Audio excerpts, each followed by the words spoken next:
Standing at my brother's wedding reception, I heard Dad's voice carrying across the garden as he chatted with his golf buddies. Casey. She works security at some office building downtown. Nothing special. The dismissive tone cut deep, but I kept my professional smile adjusting the small earpiece hidden beneath my hair.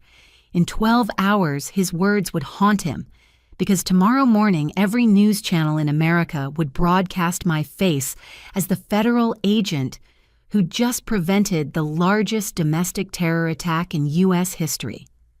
The string quartet played softly as twilight settled over the Riverside Country Club, and I watched my brother Marcus spin his new bride Jennifer across the dance floor. Their happiness radiated through the garden reception, drawing warm smiles from 200 guests. I stood near the dessert table, my bridesmaid dress feeling like a costume that didn't quite fit who I really was. There she is, Richard's daughter. I heard Mr. Blackwood say to my father. They stood 15 feet away, holding Scotch glasses, completely unaware I could hear every word. Didn't she follow in your footsteps? Join the force.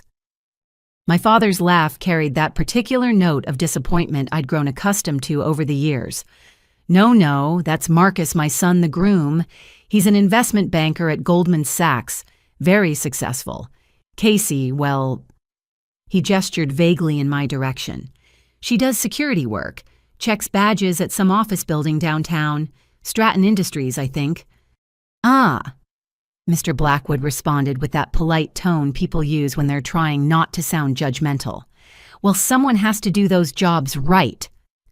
I suppose, Dad agreed, taking a long sip of his scotch.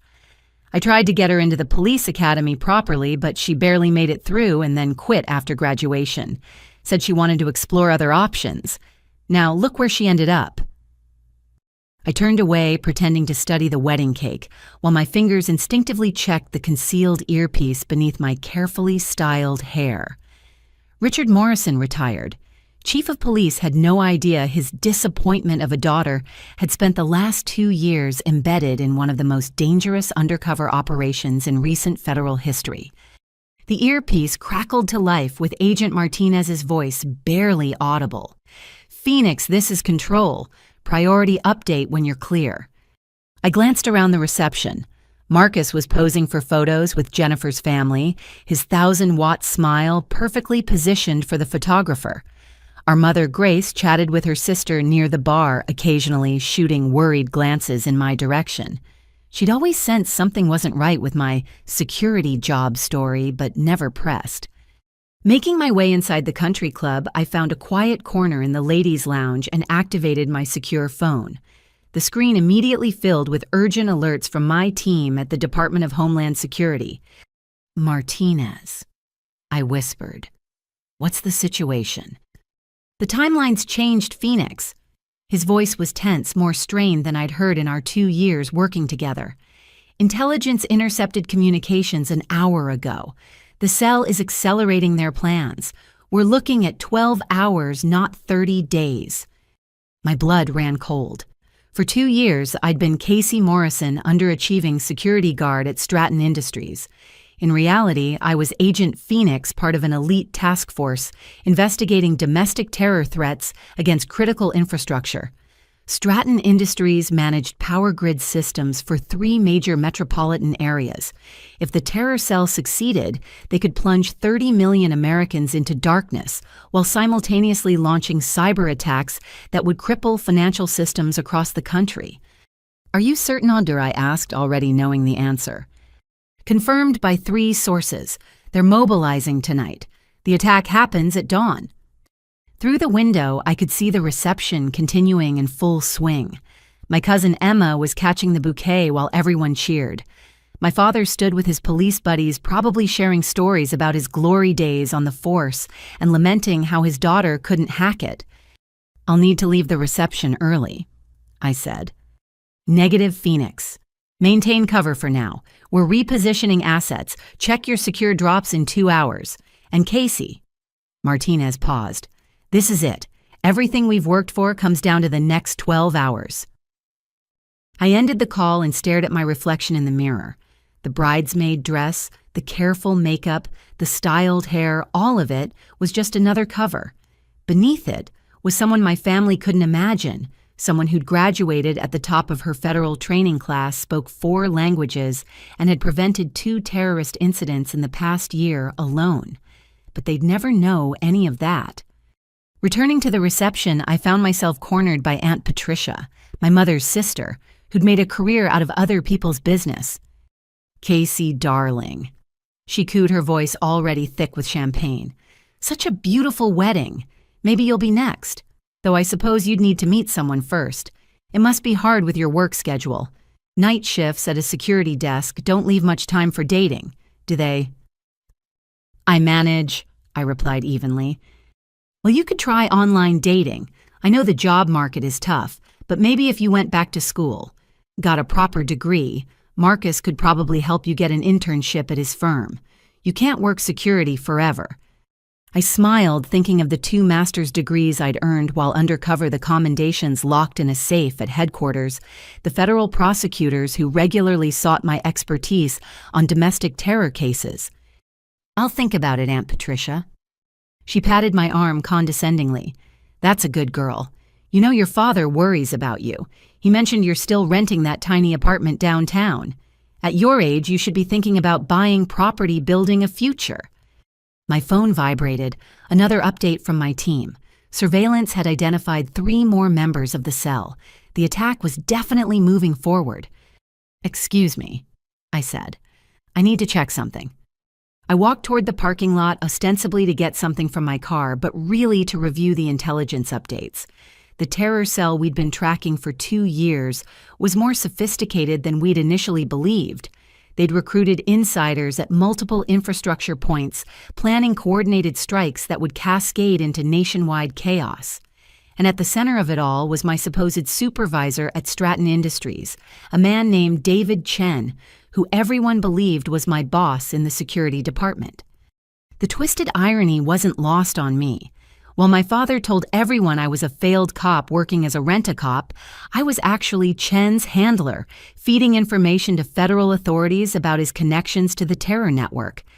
Every pathetic night shift I worked was another piece of the puzzle, another step closer to preventing catastrophe. My secure phone buzzed with an encrypted message: "Package arriving at wedding. Maintain natural appearance." I looked up to see a familiar figure entering the reception. David Chen himself, dressed in an expensive suit, shaking hands with Marcus. My spine stiffened. This wasn't a coincidence. "Casey." Marcus waved me over. "Come meet one of our newest clients." I walked over, my expression carefully neutral, as my brother introduced me to the man I'd been investigating for 2 years. "David Chen." He extended his hand. "I heard you work at Stratton. Small world." "Very small." I agreed, shaking his hand while noting the micro-expressions that flashed across his face. He was nervous. Why was he here? "David's company just signed a major deal with us." Marcus explained, clearly pleased with himself. "He's been instrumental in modernizing infrastructure management, really innovative stuff." "How wonderful." I managed, while my mind raced through possibilities. Chen attending my brother's wedding couldn't be random. Either he suspected my true identity, or there was another connection I'd missed. "Your brother speaks highly of you," Chen said, studying my face. "He mentioned you work security. That must give you interesting perspectives on our facility." There it was, a probe, a test. "Oh, I just check badges and walk the halls," I replied with a self-deprecating laugh. "Nothing as exciting as what you and Marcus do. I'll leave you gentlemen to talk business." As I walked away, I caught Chen's reflection in a champagne glass. He was watching me intently, his phone already in his hand. My earpiece crackled again. "Phoenix, are you seeing this?" Martinez's voice was urgent. "Chen just sent an encrypted message. Our cyber team is working on it." I made my way back to the main reception area, my mind cataloging every detail, every possible scenario. The next 12 hours would determine whether 30 million Americans woke up to a normal Sunday or to nationwide chaos. And I was standing at my brother's wedding, pretending to be exactly what everyone thought I was: a failure. The band announced the father-daughter dance, and I watched Dad lead Jennifer onto the floor for the traditional dance with the bride. In a normal family, he would have danced with me next. Instead, he'd made it clear years ago that such gestures were reserved for children who hadn't disappointed him. Casey, Uncle Robert Dad's brother, appeared at my elbow. "Would you honor me with a dance? Can't have you standing alone." I accepted, grateful for his kindness, even as my phone continued buzzing with updates. As we moved onto the dance floor, I noticed Chen in deep conversation with another wedding guest. Recognition hit me like a physical blow. The other man was Thomas Brightwater, Uncle Tommy, to me, Dad's former partner on the force, and a man I'd discovered just yesterday had connections to one of the shell companies funding the terror cell. The pieces were falling into place in ways I hadn't anticipated.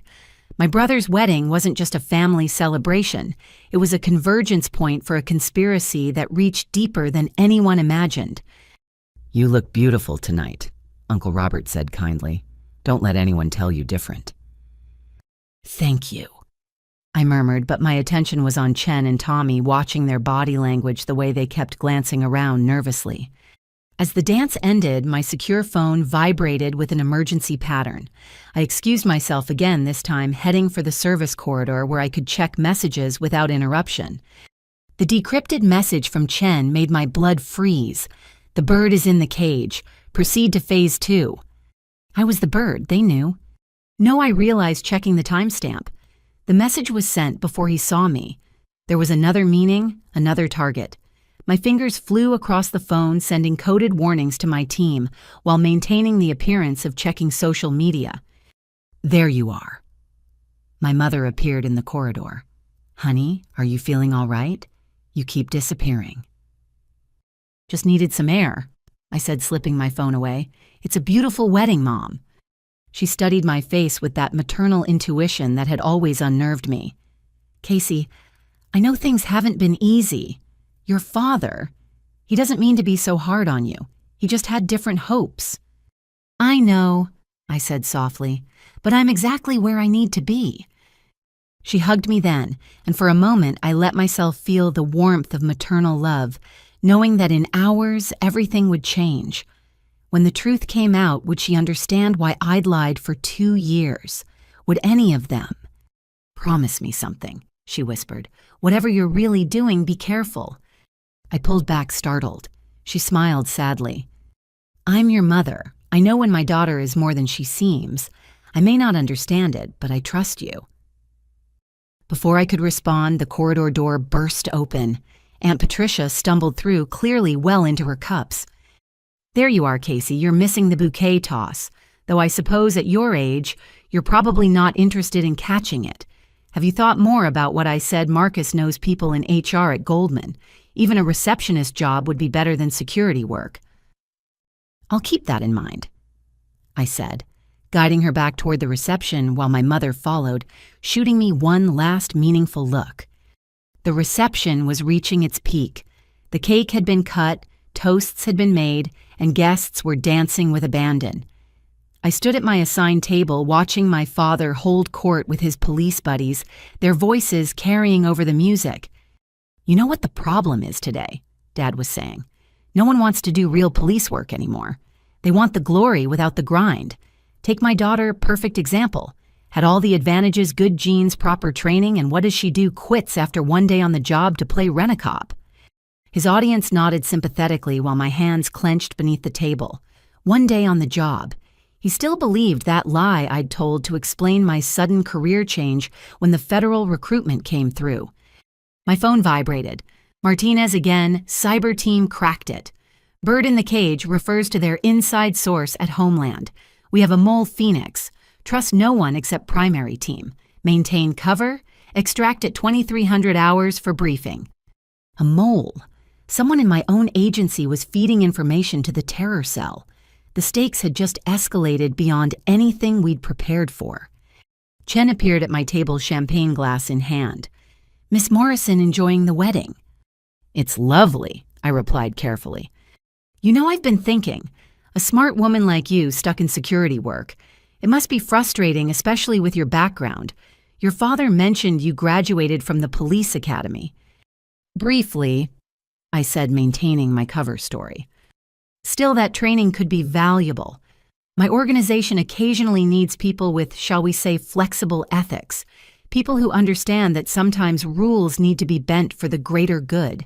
The pay would be significantly better than what Stratton offers. There it was, a recruitment pitch. They didn't suspect me, they wanted to turn me.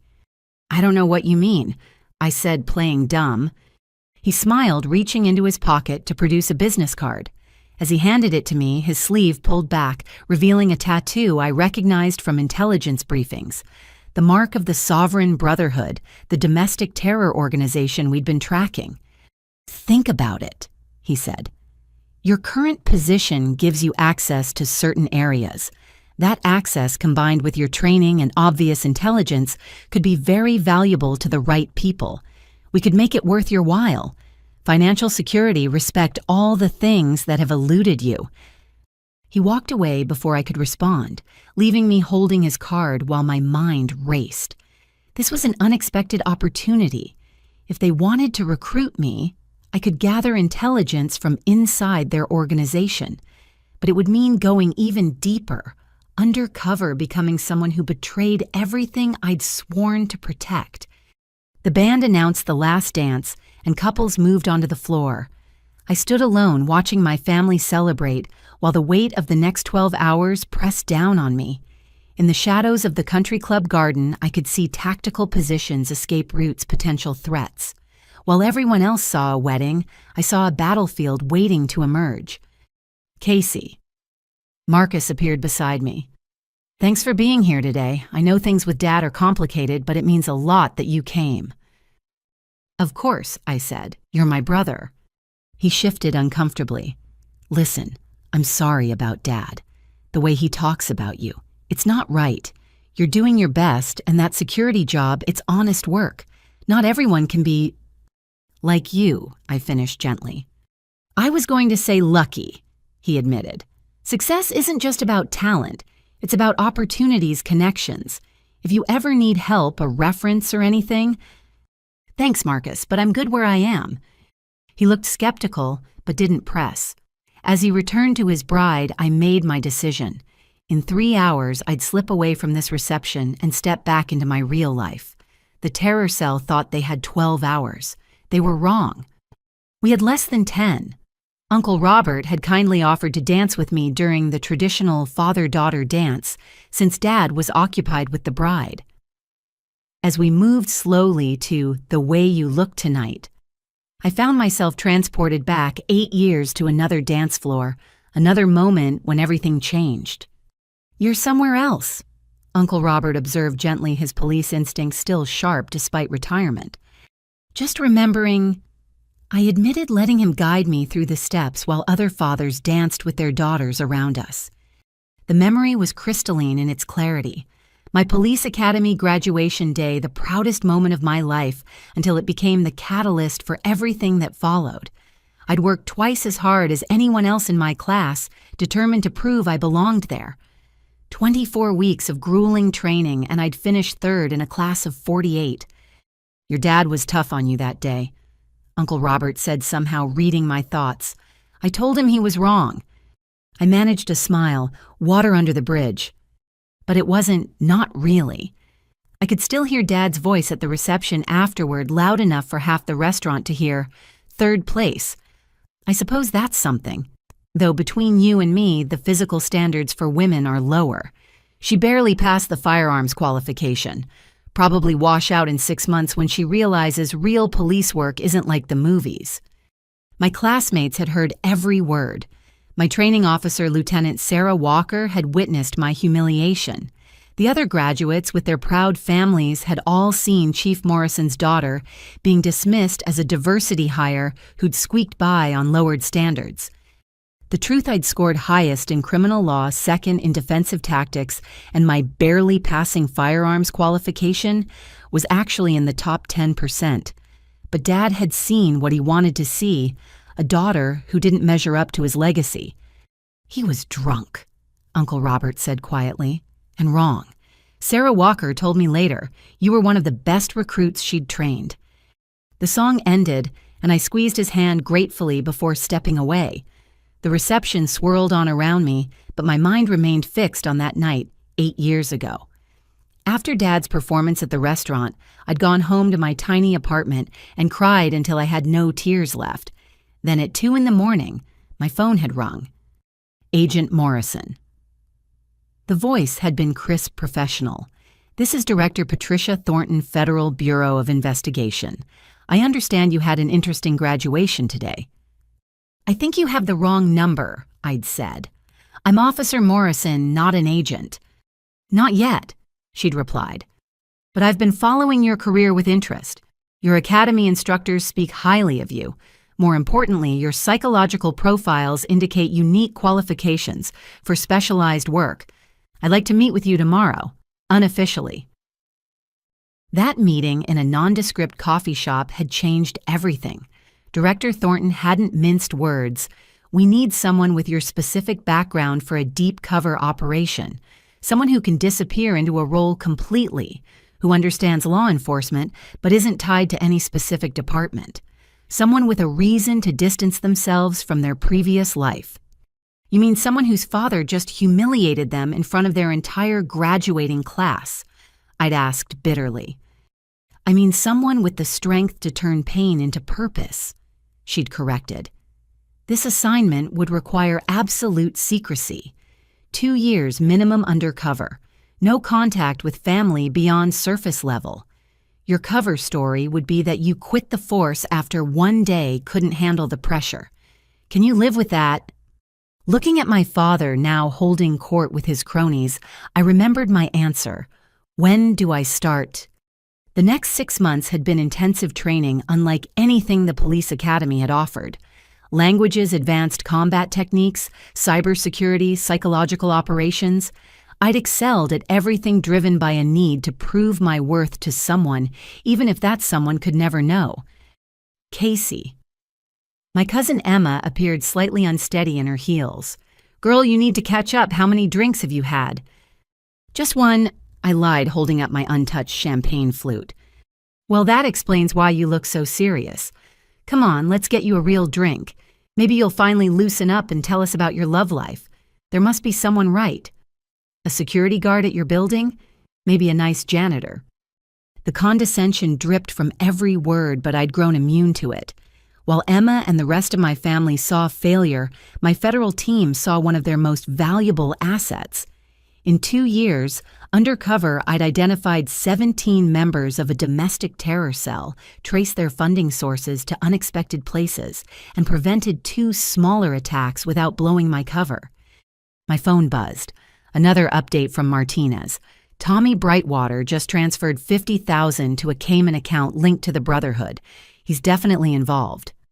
I glanced at Uncle Tommy Dad's former partner, now chatting with the mother of the bride. He'd bounced me on his knee as a child, taught me to ride a bike, been at every birthday until I'd failed out of law enforcement. The betrayal cut deep, but not as deep as what I'd discovered about him. "I need some air," I told Emma, extracting myself from her grip. Outside on the terrace, I found a quiet corner and activated my encrypted phone. The intelligence was damning. Tommy Brightwater had been using his police connections to provide the terror cell with information about security protocols, shift changes, and vulnerability assessments. He thought he was just making extra money helping security consultants. He had no idea he was enabling mass murder. "Phoenix." Agent Martinez's voice came through my earpiece. "We've identified the mole. It's worse than we thought." "How much worse?" "Assistant Director Kevin Marshall. He's been feeding them our operational plans for 6 months. They know we're closing in, which is why they've accelerated their timeline." Marshall? I'd briefed him personally 3 times. He knew my real identity, my cover, everything. If he'd turned that information over... "Am I compromised?" I asked, already knowing the answer. "Negative. He's been selective about what he shares, keeps his own assets protected to maintain credibility. But Phoenix, this means we can't use normal channels. I'm assembling a black team. Can you get free by 2300? "Copy that." I turned to find my mother standing in the doorway, concern etched on her face. "Honey, you've been out here a while. People are starting to notice. Just needed a minute, I said, slipping my phone away. She stepped closer, lowering her voice. Casey, I meant what I said earlier. Whatever you're really doing, I trust you.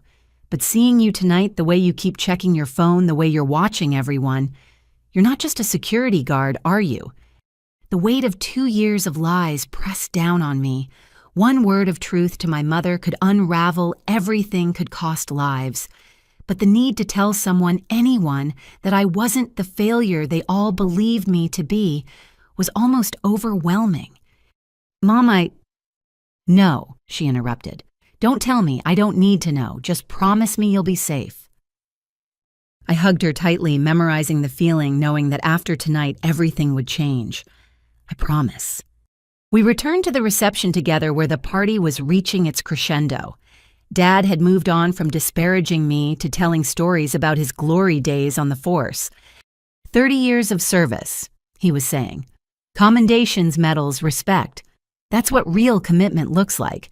Not everyone has what it takes, of course. Some people just aren't cut out for the pressure. His eyes found mine across the room, and the message was clear. Some people like his daughter. Richard Morrison. A new voice cut through the conversation. David Chen had approached Dad's group, his smile calculated. I've heard impressive things about your career. Your reputation precedes you. Dad preened under the attention. Well, I did my part, kept the city safe for 3 decades.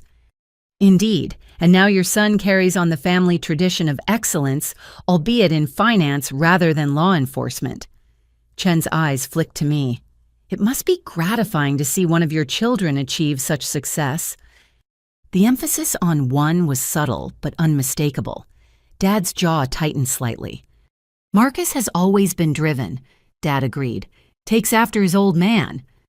And your daughter, Chen, pressed his interest, seemingly casual but his intent razor sharp. I understand she also attempted to follow in your footsteps. Attempted is the right word, Dad said dismissively. Some people just don't have the stomach for real work. She lasted exactly 1 day on the force before quitting. Now she checks badges for a living. Chen made sympathetic noises while my hands clenched in my lap. 1 day. The lie I'd told to explain my sudden career change had become the defining narrative of my failure in my father's eyes. He'd never know about the 437 days I'd actually served, first as a federal agent in training, then as an undercover operative. He'd never know about the commendations locked in a safe in Washington, the letters of appreciation from the Attorney General, the lives saved. Still, Chen mused, security work requires its own kind of dedication. Attention to detail, discretion, these are valuable qualities. He was recruiting me in front of my father. The audacity of it was breathtaking. I suppose, Dad conceded grudgingly, though it's hardly a career, more like a placeholder for people who can't do better. The words hit their mark as they always did, but this time, instead of shame, I felt a strange sense of liberation. In less than 3 hours, I'd leave this reception and step back into my real life. The mission that had defined me for 2 years was reaching its climax. Win or lose, the truth would come out. Chen excused himself from Dad's group and made his way toward me. I pretended to be absorbed in watching the dancers, but every sense was alert to his approach. Your father is a hard man, he observed, settling into the chair beside me. He has high standards, I replied neutrally. Sometimes those who demand the most from others are compensating for their own insecurities, Chen said. I've built my organization by recognizing talent that others overlook, particularly in those who've been underestimated. Mr. Chen, I appreciate the pep talk, but... David, please. And this isn't a pep talk. It's an opportunity. He leaned closer, his voice dropping. Tomorrow morning, certain events will unfold that will reshape the power structure of this country. Those who position themselves correctly tonight will find themselves in very different circumstances by noon. My blood chilled at the casual mention of tomorrow's planned attack, but I forced myself to remain calm. I don't understand. I think you do. You're smarter than anyone here gives you credit for. Working security at Stratton has given you unique insights into infrastructure vulnerabilities, insights that could be very valuable to the right people. Are you suggesting I betray my employer? I asked, injecting just the right amount of shock into my voice. I'm suggesting you stop letting others define your worth, he countered. Your father sees failure. I see potential. The question is, what do you see? Before I could answer, the lights dimmed for the cake cutting. Chen stood pressing his business card into my hand once more. Think about it, Casey. By tomorrow afternoon, the world will be different. You can be a victim of that change or a beneficiary. The choice is yours. He melted back into the crowd, leaving me holding his card while my secure phone buzzed urgently. Martinez had sent a coded message, asset confirmed at location, green light for extraction in 90 minutes. 90 minutes. I watched my family gather around Marcus and Jennifer as they cut their wedding cake cameras, flashing, everyone smiling. In 90 minutes, I'd slip away from this reception, and by dawn, I'd either be a hero or a casualty. Either way, the Casey Morrison they thought they knew would cease to exist. Not hungry. Aunt Patricia appeared with 2 plates of cake. Oh, honey, I didn't mean to upset you earlier with the dating talk. I just worry about you all alone in that apartment. Your mother says you never bring anyone to family gatherings. I'm fine, Aunt Patricia, really. Are you, though? She studied me with unexpected perception. You know, I remember when you were little. So determined, so fierce. You used to say you were going to be the best police officer in the world. What happened to that little girl? I looked at my aunt, at her genuine concern beneath the layers of condescension, and for a moment I wanted to tell her the truth. That little girl had become something more than anyone imagined. She just learned to hide it better. She grew up, I said simply. Well, growing up doesn't mean giving up, Aunt Patricia said, patting my hand. It's never too late to change direction. Look at me, I didn't find my calling until I was 40. Her calling was real estate, hardly comparable to preventing domestic terrorism, but I appreciated the sentiment. As she wandered off to dispense advice to other relatives, I made my preparations. In 1 hour, I'd complain of a headache. In 75 minutes, I'd say my goodbyes. In 90 minutes, I'd drive away from this reception and toward a confrontation 2 years in the making. The band struck up another slow song, and I watched couples take the floor. Dad danced with Mom now, both of them looking happy in the soft lighting. For all his flaws, he loved her deeply. Would that love extend to understanding when the truth came out? Would any of them comprehend why I'd chosen duty over their approval?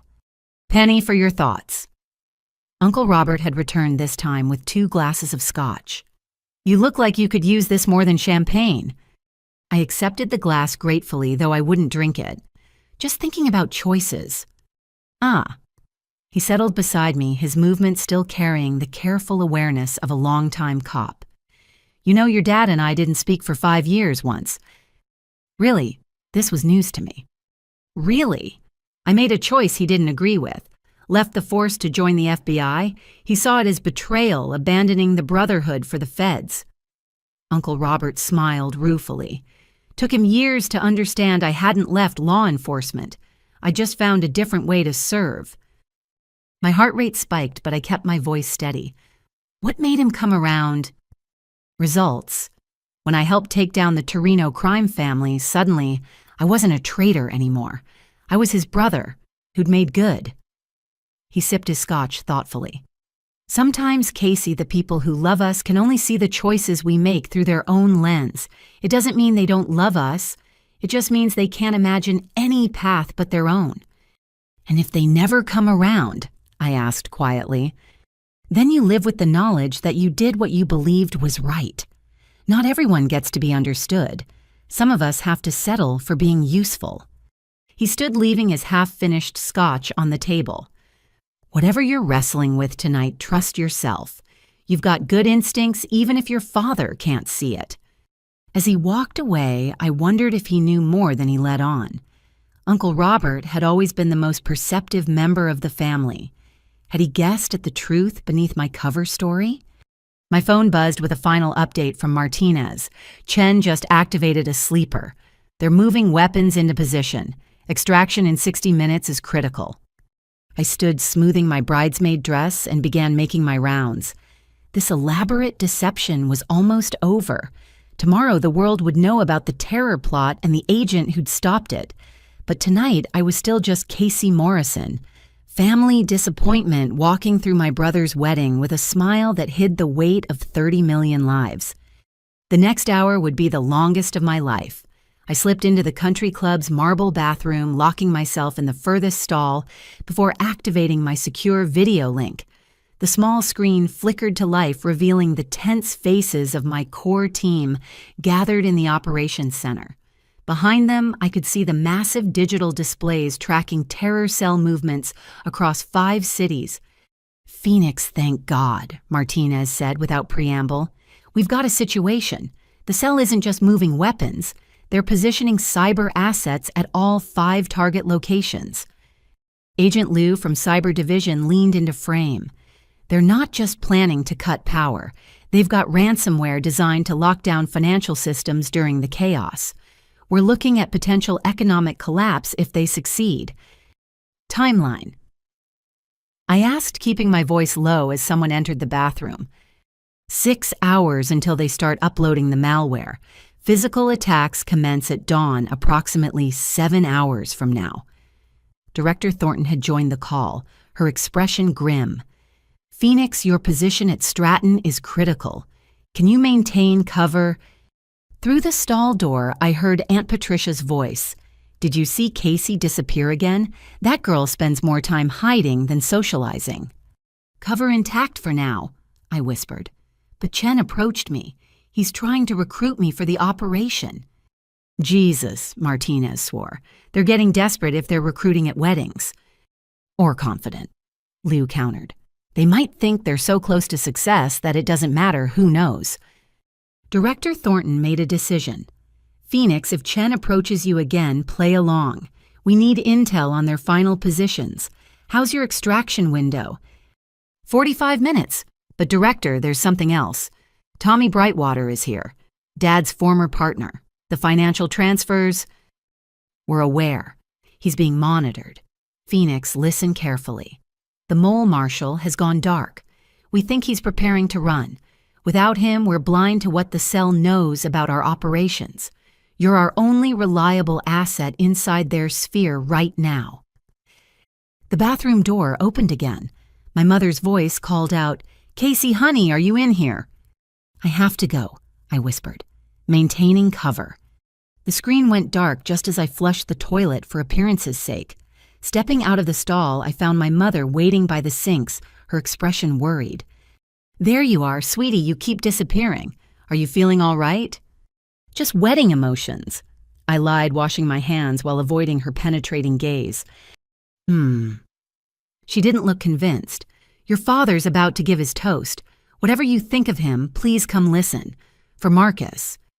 I followed her back to the reception where Dad was already standing with the microphone. The crowd quieted, gathering around as he raised his champagne glass. "Friends, family, thank you for joining us to celebrate Marcus and Jennifer." His voice carried the authority of 3 decades in law enforcement. As many of you know, I spent my career protecting and serving this community, but my greatest pride has always been my family. I found a spot near the back, partially hidden behind a decorative palm. "Marcus," Dad continued, "you've exceeded every expectation. From valedictorian to Goldman Sachs, you've shown what determination and excellence look like. Jennifer, you're getting a man who understands commitment, who achieves everything he sets his mind to." The crowd murmured appreciatively. Marcus beamed while Jennifer clutched his hand. "In law enforcement, we have a saying, you're only as strong as your weakest link." Dad's eyes swept the crowd and found me. "But in families, we support each other regardless. We celebrate the successes and accept the rest." The pause before "accept" felt like a knife between my ribs. Several guests followed his gaze to me, their expressions sympathetic. Poor Casey, the family disappointment being graciously included, despite her failures.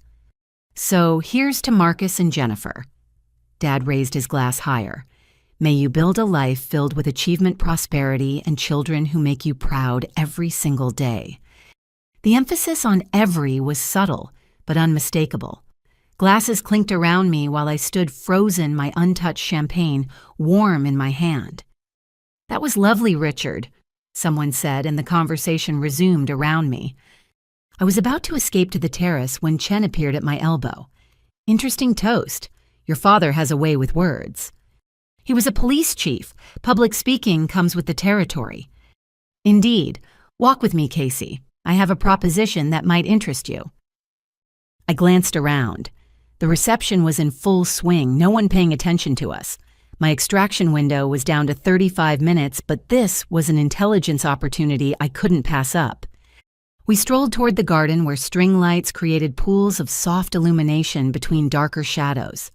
Chen waited until we were well away from other guests before speaking. In 6 hours, the world changes. Power grids fail, financial systems freeze, and in the chaos that follows, a new order emerges. He spoke casually as if discussing the weather. Those who facilitate this transition will be rewarded beyond their wildest dreams. "You're talking about terrorism," I said, allowing shock to color my voice. "I'm talking about revolution," he corrected. "The current system has failed people like you, Casey. You followed the rules, tried to serve, and what did it get you? Mockery from your own father, a dead-end job, a studio apartment you can barely afford." Each fact was accurate, pulled from the careful cover identity we'd constructed. But hearing them weaponized made me understand how the Brotherhood recruited. They found the wounded and promised them power. "What exactly are you asking me to do?" "Tomorrow morning at 5:30, you'll receive a call about an emergency at Stratton. You'll respond as any dedicated security guard would. Once inside, you'll disable certain surveillance systems and ensure specific doors remain unlocked. Nothing more. And in exchange, $10 million in an offshore account, a new identity if you want it, or keep your current life but with the resources to throw your father's condescension back in his face. Imagine his expression when his failure daughter buys a house bigger than his." The number was staggering. 10 million just to look the other way. How much were they spending on this operation? "I could go to prison," I said, playing the role of tempted but fearful. "Only if we fail, and we won't." Chen's confidence was absolute. "We have people everywhere. FBI, Homeland Security, local police, even some you'd never suspect." His eyes flicked meaningfully toward the reception. Was he implying Tommy Brightwater or someone else? "I need to think," I said. "Of course, but not too long." He handed me a burner phone. "When you decide, call the only number programmed in there. Say, 'I'm ready for my shift,' and someone will provide final instructions." He started to leave, then turned back. "Oh, and Casey, your supervisor David Chen will be on site tomorrow morning. It would be tragic if something happened to him during the confusion. Workplace accidents happen, especially when infrastructure fails." The threat was clear. Chen the terrorist was planning to eliminate Chen, my supposed boss, who was actually another undercover agent we'd inserted 6 months ago. They planned to frame him as the sole perpetrator, while the real organizers vanished. "I understand," I said quietly. "I thought you might." He smiled. "You're smarter than anyone gives you credit for. Until tomorrow, Miss Morrison." He walked back toward the reception, leaving me alone in the garden with a burner phone and the weight of the investigation pressing down on me. I activated my secure device one more time, sending a coded message to Martinez. "Fish on hook. They want me to facilitate entry. Extraction in 25 minutes. His response was immediate. "Copy. Team standing by. New intel marshal spotted at train station. He's running. Authority to pursue." I thought quickly. Marshall knew my identity, knew our operational plans. If he reached the Brotherhood leadership— Negative. Maintain surveillance only. Can't risk spooking primary targets. Understood. Phoenix, be advised we've intercepted chatter. They know we have someone inside but haven't identified you. Watch your 6. I pocketed both phones and made my way back to the reception. 20 minutes until extraction. I needed to say goodbyes without raising suspicion. The party had reached the stage where older guests were departing, while younger ones settled in for serious drinking. I found Marcus and Jennifer near the gift table accepting congratulations from a stream of well-wishers. "Hey," I said when I could get close. "I wanted to say goodbye, early morning tomorrow." "You're leaving already." Marcus looked disappointed. "Casey, come on. How often do I get married?" "Just once, hopefully," I said with a smile. "It was a beautiful wedding. I'm really happy for you both." Jennifer hugged me impulsively. "Thank you for being a bridesmaid. I know we haven't had much chance to get close, but I hope that changes." "I'd like that," I said, meaning it while knowing that after tomorrow nothing would be the same. "Casey," Marcus lowered his voice, "listen about Dad's toast. He didn't mean—" "Yes, he did," I interrupted gently. "And it's okay. He sees what he sees. I can't change that." "But it's not right. You're not a failure. You're my sister, and you're doing your best, and that matters." The earnestness in his voice nearly broke my composure. Marcus, for all his success and occasional obliviousness, did love me. Would that love survive learning about my deception? "Thanks," I managed. "Take care of each other, okay?" I left them returning to their guests and went in search of my parents. I found them near the bar, Dad holding court with yet another group of his former colleagues. "I'm heading out," I announced during a lull in conversation. "Already?" Mom stood to hug me. "Drive safely, sweetheart." Dad barely glanced my way. "Night shift?" "Something like that," I agreed. "Well, someone has to guard empty buildings," he said to his audience, who chuckled obligingly, "though I'll never understand choosing that over real police work." "Not everyone can be you, Dad," I said quietly. For a moment, something flickered in his eyes. Regret recognition that his words had landed, but it was gone before I could be sure. "No," he agreed, "they can't." I left without another word, collecting my small clutch from the coat check and walking toward the parking lot. 15 minutes to extraction. As I reached my car, I noticed Uncle Tommy by his vehicle speaking urgently into his phone. "The timelines moved up," he was saying. "I can't—" "Yes, I understand. The money better be in my account by morning." He ended the call and noticed me watching. For a moment, we stared at each other across the parking lot. Did he know that I knew his hand moved slightly toward his jacket, where 30 years of police work told me he kept a weapon? "Casey," he called out, his voice carefully neutral. "Leaving early." "Work," I said simply. "Always dedicated," he said, but there was something off in his tone, a nervousness that hadn't been there before. "You know your dad's wrong about you. You've got good instincts, better than he gives you credit for." "Thanks, Uncle Tommy." "Whatever happens," he said suddenly urgently, "remember that some of us didn't have choices.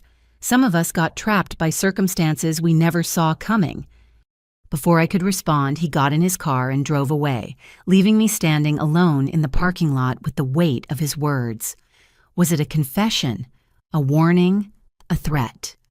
I got in my own vehicle, a modest Honda that fit my cover identity, and drove away from the country club. In my rearview mirror, I could see the reception, continuing lights, twinkling music carrying on the night air. My family was in there celebrating, oblivious to the danger approaching. At exactly 11 p.m., I pulled into a rest stop off Highway 47. A black SUV was waiting, engine running. I parked beside it and transferred quickly, leaving my Honda for a cleanup crew to retrieve. "Welcome back, Phoenix," Martinez said from the driver's seat. "Ready to save the world." I thought about Chen's offer $10 million to betray everything I'd sworn to protect. I thought about my father's dismissive words, my family's condescension, 2 years of being seen as a failure. "Let's do this," I said. As we drove toward the operations center, I pulled out the burner phone Chen had given me. $10 million. A new life. Respect. I powered it off and handed it to Martinez. They tried to flip me, offered me $10 million to facilitate entry. He whistled low. "That's serious money," tempted. I thought about my father's toast, about being the weak link, about accepting the rest. Tomorrow he'd learn exactly what his disappointment daughter had accepted the responsibility of protecting 30 million Americans, including him. Not even for a second, I said. And I meant it.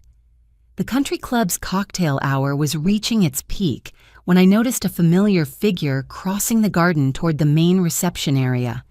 My blood chilled as I recognized the purposeful stride, the expensive suit, the carefully neutral expression that I'd observed every day for 2 years.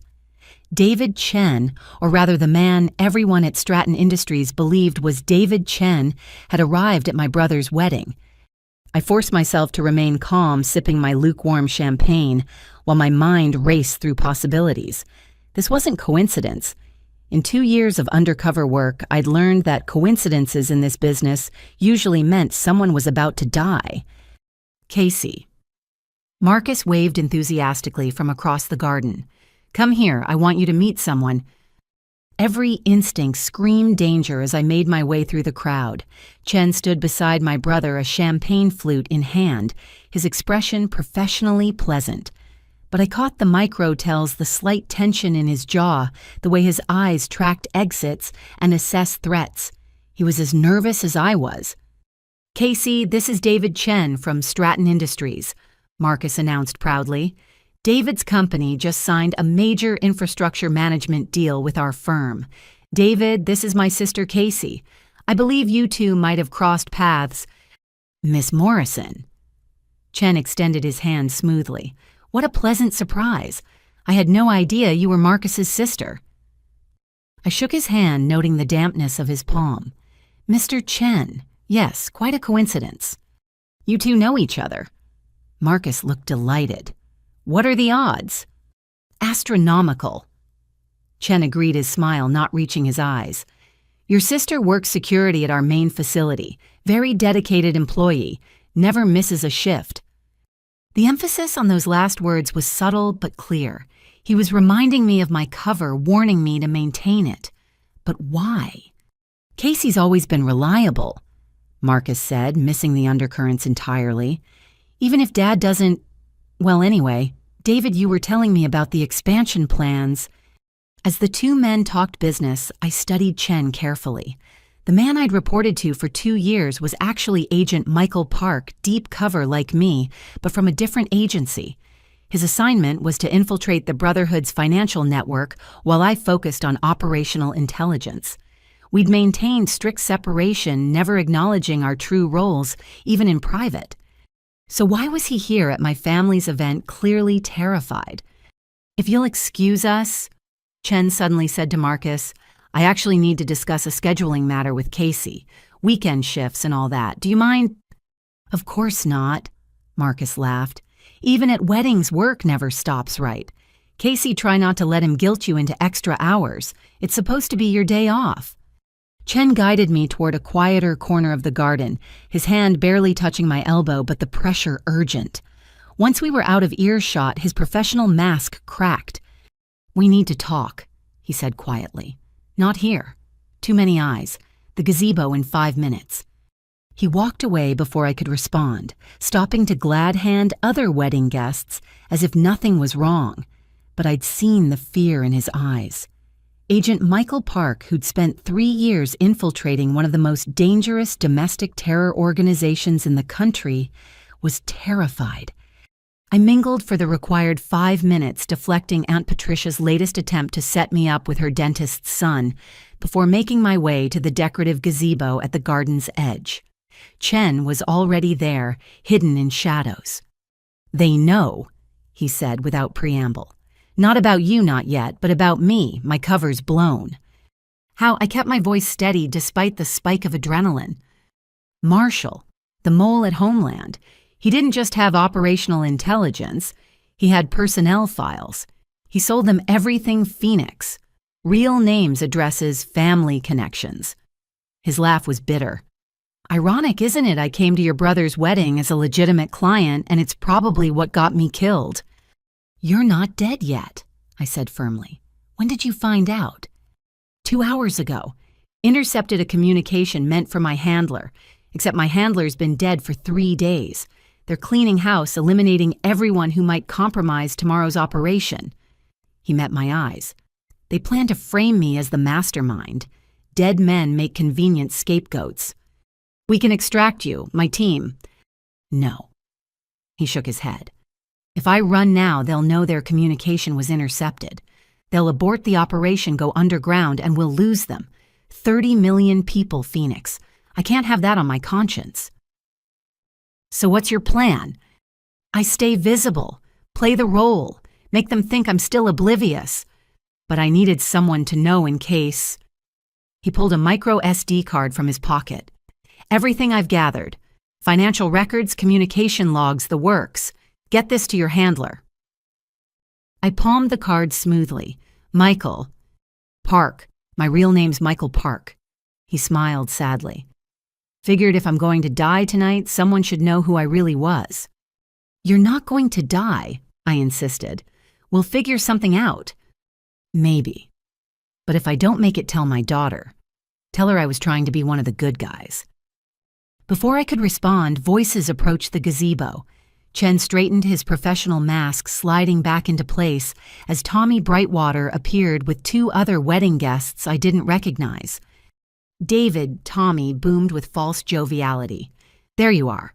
Gentlemen, let me introduce David Chen, the man who's going to help us modernize the city's infrastructure. The two men with Tommy had the look of money and menace. Expensive suits couldn't hide the prison tattoos peeking out from one's collar or the way they both assessed Chen like butchers eyeing meat. Gentlemen, Chen nodded politely, and Miss Morrison. We were just discussing weekend scheduling. Duty calls even at celebrations. Ah, yes, Casey. Tommy's smile was sharp. Richard's daughter. Still working security, I hear. Your father mentioned you're finding the work suitable to your abilities. The insult was clear, but I had bigger concerns. Tommy's companions were brotherhood. I recognized one from surveillance photos, Anton Volkov, an enforcer with a body count that would make serial killers envious. It pays the bills, I said mildly. Indeed. Well, David, shall we continue our discussion? These gentlemen are very interested in your security protocols at Stratton. Chen hesitated for a fraction of a second before nodding. Of course. Miss Morrison will continue our conversation Monday. If he lived until Monday. I watched them walk away, Chen surrounded by predators maintaining his cover even as they circled for the kill. The SD card in my pocket felt like it weighed 1,000 pounds. Making my way back to the reception, I nearly collided with my father, who was returning from the bar with a fresh scotch. Watch where you're going, he snapped, then recognized me. Oh, Casey, shouldn't you be heading to work soon? Wouldn't want you to be late for your important security duties. The sarcasm dripped from every word, but for once I didn't care about his dismissal. I was calculating distances, sight lines, how quickly I could get Chen to safety if things went sideways. Dad, I said suddenly, you worked with Tommy Brightwater for 15 years. Did you ever suspect he might be dirty? His face darkened. What kind of question is that? Tommy's a decorated officer, served with distinction. That's not what I asked. How dare you? His voice rose. Tommy's worth 10 of you. He actually made something of himself instead of washing out after one day like a coward. You're right, I said quietly. I'm sure you knew your partner perfectly. I walked away before he could respond, but I heard him muttering to a passing guest about ungrateful children who didn't appreciate real heroes. Near the dance floor, I spotted Chen again. He'd managed to separate from Tommy's group and was talking with Jennifer's parents, playing the role of successful businessman perfectly. But I saw the tremor in his hand the way he kept checking exits. My phone buzzed. Martinez. Extraction in 40 minutes, status. I typed back, complicated, package acquired, secondary asset compromised. Clarify secondary asset. Chen, cover blown, still in play. Recommendation. I looked across the reception at Agent Michael Park maintaining his cover, even under a death sentence, protecting an operation that would save millions. Then I looked at my family, oblivious to the danger lost in their celebrations and petty judgments. Let it play, I typed, we'll monitor. Roger, 40 minutes, Phoenix, don't be late. Chen caught my eye across the crowd and raised his champagne glass slightly. A toast to duty, to sacrifice, to choices made in shadows. I raised mine in return. That's when I noticed the man in the catering uniform who'd been circling Chen's position for the last 5 minutes. His movements were too purposeful, his attention too focused. I recognized the bulge of a weapon under his jacket. They weren't waiting until tomorrow. They were going to kill him here at my brother's wedding in front of 200 witnesses. I started moving, weaving through dancing couples, trying to intercept. But Chen saw him too. Our eyes met for an instant, and he shook his head slightly. Don't blow your cover. The caterer was 10 feet from Chen, 5 feet, his hand moving toward his jacket. That's when Uncle Robert, of all people, stumbled drunkenly into the man's path. Sorry, he slurred, sloshing champagne on the caterer's uniform. These damn dress shoes. No traction. The caterer cursed, trying to sidestep, but Robert stumbled again, this time knocking a full tray of glasses onto the man. In the chaos of shattering glass and shouting, Chen melted into the crowd, disappearing toward the service exit. Robert straightened, suddenly seeming much more sober. His eyes found mine across the chaos. A slight nod, then he was back to playing the drunken uncle, apologizing profusely to the furious caterer. My phone buzzed. Unknown number, package delivered to dead drop. Tell my daughter I loved her. MP. Michael Park had made his choice. He'd completed his mission and vanished, leaving the Brotherhood to wonder if their assassination attempt had succeeded in the chaos. By the time they realized he'd escaped, the SD card would be in federal hands and their financial network would be crumbling. I deleted the message and checked the time. 35 minutes to extraction. The caterer had given up his pursuit, melting back into the service staff. Tommy Brightwater stood near the bar, his phone pressed to his ear, his expression furious. The Brotherhood's plan was unraveling and they didn't even know the worst of it yet. Casey. My mother appeared at my elbow. There you are. What on earth just happened? Uncle Robert had too much to drink, I said. Knocked over a whole tray. You know how he gets at weddings. She frowned. That's not like him. He's been sober for 3 years. Maybe it's the emotion of the day, I suggested. Marcus getting married and all. Maybe. But she didn't look convinced. My mother had always been the sharpest one in the family. Casey, is everything all right? You've seemed on edge all evening. Just work stuff, I deflected. Big inspection coming up, you know how it is. I don't actually. She studied my face. You never talk about your work. 2 years at that place and I couldn't tell you a single thing about what you actually do all day. I check badges, walk the halls, make sure doors are locked. It's not exactly thrilling dinner conversation. No, she agreed, but it matters to you. I can see that.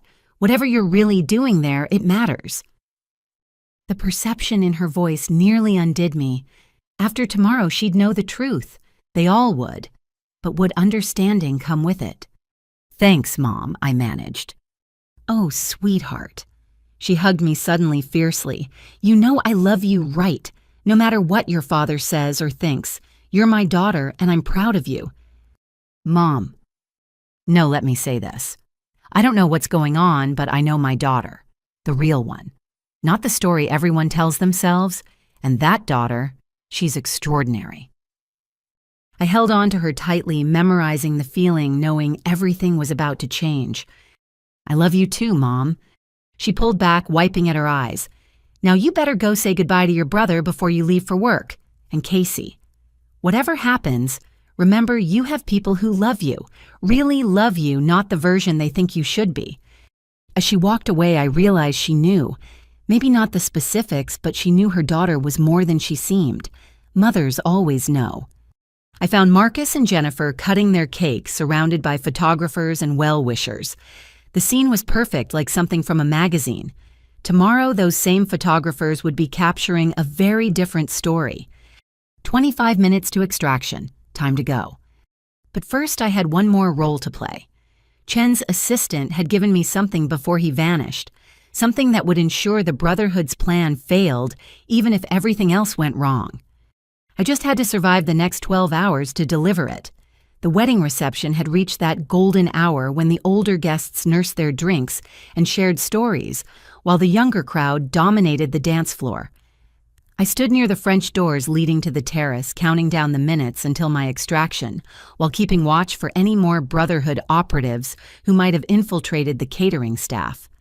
That's when I heard my father's voice carrying across the crowd, clear and cutting as always, when he'd had just enough scotch to lose his filter, but not enough to slur his words. The thing about Casey, he was telling Marcus's new in-laws, the prestigious Hartwell family from Connecticut, is that she's always been jealous of her brother's success. Even as kids, she couldn't stand that he excelled where she struggled. I froze my hand tightening around my champagne flute. Mrs. Hartwell, an elegant woman dripping in pearls, made sympathetic noises. "It must be difficult," she said, "having children with such different capabilities." "You have no idea." Dad continued, warming to his theme. Marcus was reading at 3, Casey barely managed by 6. He made honor roll every semester, she squeaked by with C's. He got into Harvard, she barely made it into state school before dropping out. Each lie hit like a physical blow. I'd graduated magna cum laude, but that was from the Federal Academy program my family never knew about. My dropping out had been accepting a classified position that required me to disappear from civilian life. "Some people just peak early," Mr. Hartwell added pompously. "I'm sure she's doing her best with what she has." "Security guard work," Dad scoffed. "That's her peak. Checking badges, watching monitors. She played cops and robbers too seriously as a kid, thought she'd follow in my footsteps. One day on the force and she quit. Couldn't handle the pressure." Marcus stood nearby with Jennifer, and I waited for him to say something, anything, to defend me. Instead, he laughed awkwardly and added his own contribution to my humiliation. "Casey used to set up these elaborate spy games when we were kids," he told his in-laws. "Secret codes, hidden messages, surveillance on the neighbors. Mom was always getting calls about Casey sneaking around people's yards with her toy binoculars." "I remember that phase," Dad chimed in. "We thought she'd grow out of it, develop adult interests. Instead, she just found a job where she could play pretend cop without any real responsibility." The Hartwells laughed politely while I stood frozen, listening to my family reduce my entire existence to a punchline. Everything I'd sacrificed, endured, achieved, none of it existed in their narrative. I was just the family failure, the cautionary tale that made Marcus shine brighter by comparison. My phone vibrated with an urgent alert. Pulling it out, I saw Martinez had sent a priority message. "Financial intel from Chen's package confirms Marcus's firm connection. They've been washing Brotherhood money for 18 months. He doesn't know. Hartwell knows." Repeat. Hartwell is Brotherhood financial architect. I looked up sharply at Mr. Hartwell, seeing him with new eyes. The genial father of the bride was actually one of the key figures funding domestic terrorism. His daughter had just married my brother, tying our families together, while he used Marcus's firm to launder blood money. "Excuse me." Jennifer's cousin Emma appeared at the group slightly tipsy. "Mr. Morrison, someone's looking for you. Something about your car." Dad excused himself, but the damage was done. The Hartwells now saw me exactly as my father did. The embarrassment, the failure, the child who didn't matter. Mr. Hartwell's eyes found mine across the group, and for just a moment his mask slipped. He knew that I knew. "Casey?" he called out smoothly. "We were just talking about you. Marcus tells us you work at Stratton Industries. That must be interesting being part of such a critical infrastructure facility." I approached carefully, aware I was walking into a trap. "It has its moments."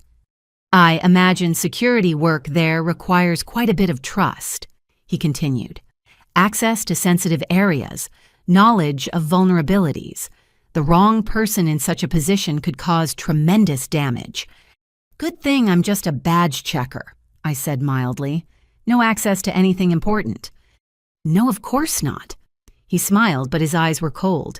"Still, even badge checkers see things, patterns, people coming and going at odd hours. Someone observant might notice irregularities."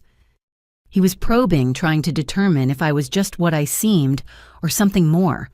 Behind him, I could see two more men I recognized from surveillance photos. Brotherhood soldiers dressed as wedding guests slowly surrounding our conversation. "I mostly notice if people forget their badges," I said. "Pretty boring stuff." "Boring can be profitable," Hartwell said, "for the right person willing to share what they observe. Your brother mentioned your student loans, the studio apartment. Must be frustrating watching everyone else succeed while you struggle." "Dad, what are you doing?" Jennifer appeared, linking her arm through his. "Stop trying to recruit Casey. This is my wedding, not a business meeting." "Just making conversation, sweetheart," he said smoothly. "Your new sister-in-law is more interesting than she appears." Jennifer laughed. "Casey. No offense, but she's exactly what she appears. Marcus told me all about her. Sweet girl, not too bright, but she means well." The casual cruelty from someone I'd tried to welcome into the family stung more than I expected. Marcus had painted me as simple-minded to his new wife, ensuring she'd never see me as anything more than the family charity case. "If you'll excuse me," I said, "I should find my parents." "Of course," Hartwell said. "But Casey, if you ever want to discuss your future, I'm always interested in helping family, even extended family who've lost their way." I walked away feeling his eyes on my back, knowing he'd just threatened me in front of witnesses who'd never recognize it as such. My phone showed 15 minutes until extraction. I needed to start making my exits. I found my mother near the dessert table chatting with her book club friends. She excused herself when she saw my expression. "What's wrong?" she asked immediately. "Nothing. I just need to head out soon. Work called." "Oh, honey, can't they manage one night without you?" If only she knew they'd been managing without Casey Morrison for 2 years. The woman checking badges was a ghost, a carefully crafted fiction. "Big inspection tomorrow." I lied. "I need to prep some things."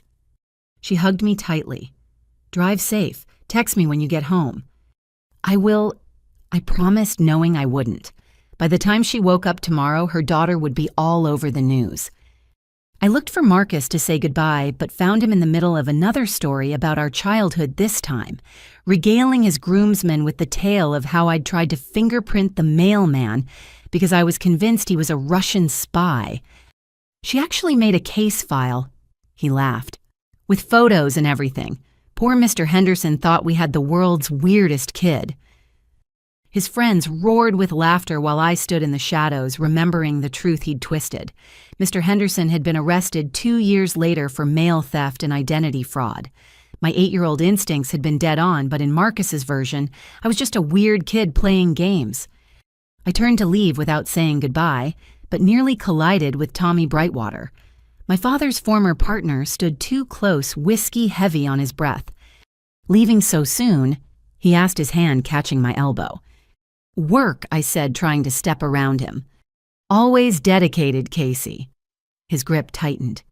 "You know, I've been thinking. You see everything at Stratton, don't you? All those late nights walking those empty halls."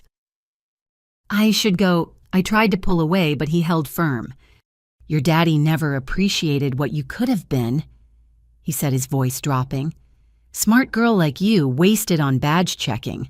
Other people would value those skills, pay proper money for them." "Let go of me, Uncle Tommy." "Think about it." He pressed something into my hand, a business card. "Call that number if you want to triple your salary. All you have to do is share a few harmless observations. Nothing illegal, just information." He released me and melted back into the crowd before I could respond. The card in my hand had only a phone number, no name or business, but I recognized the format. It was a Brotherhood contact protocol, the same one Chen had given me earlier, but with a different number. They were tag-teaming me, approaching from multiple angles, each testing, to see if I could be turned. The financial pressure from Hartwell, the emotional manipulation from Tommy, the direct approach from Chen. They were desperate to get someone inside Stratton before tomorrow's attack. What they didn't know was that they already had someone inside. They had me. And in 10 minutes, I'd be leaving this wedding with enough intelligence to destroy their entire operation. I made my way toward the parking lot, noting the positions of Brotherhood operatives scattered throughout the reception. My count was up to 7, not including Hartwell and Tommy. Whatever happened tomorrow, they wanted witnesses here, who could testify they'd seen nothing suspicious, just a normal wedding celebration. That's when I spotted something that made my blood run cold. Emma, my cousin, who'd been drunkenly catching the bouquet earlier, was now stone sober and speaking rapidly into an earpiece near the service entrance. Her earlier intoxication had been an act. I thought back through the evening. Emma had been everywhere, floating between groups, asking questions, playing the harmless party girl.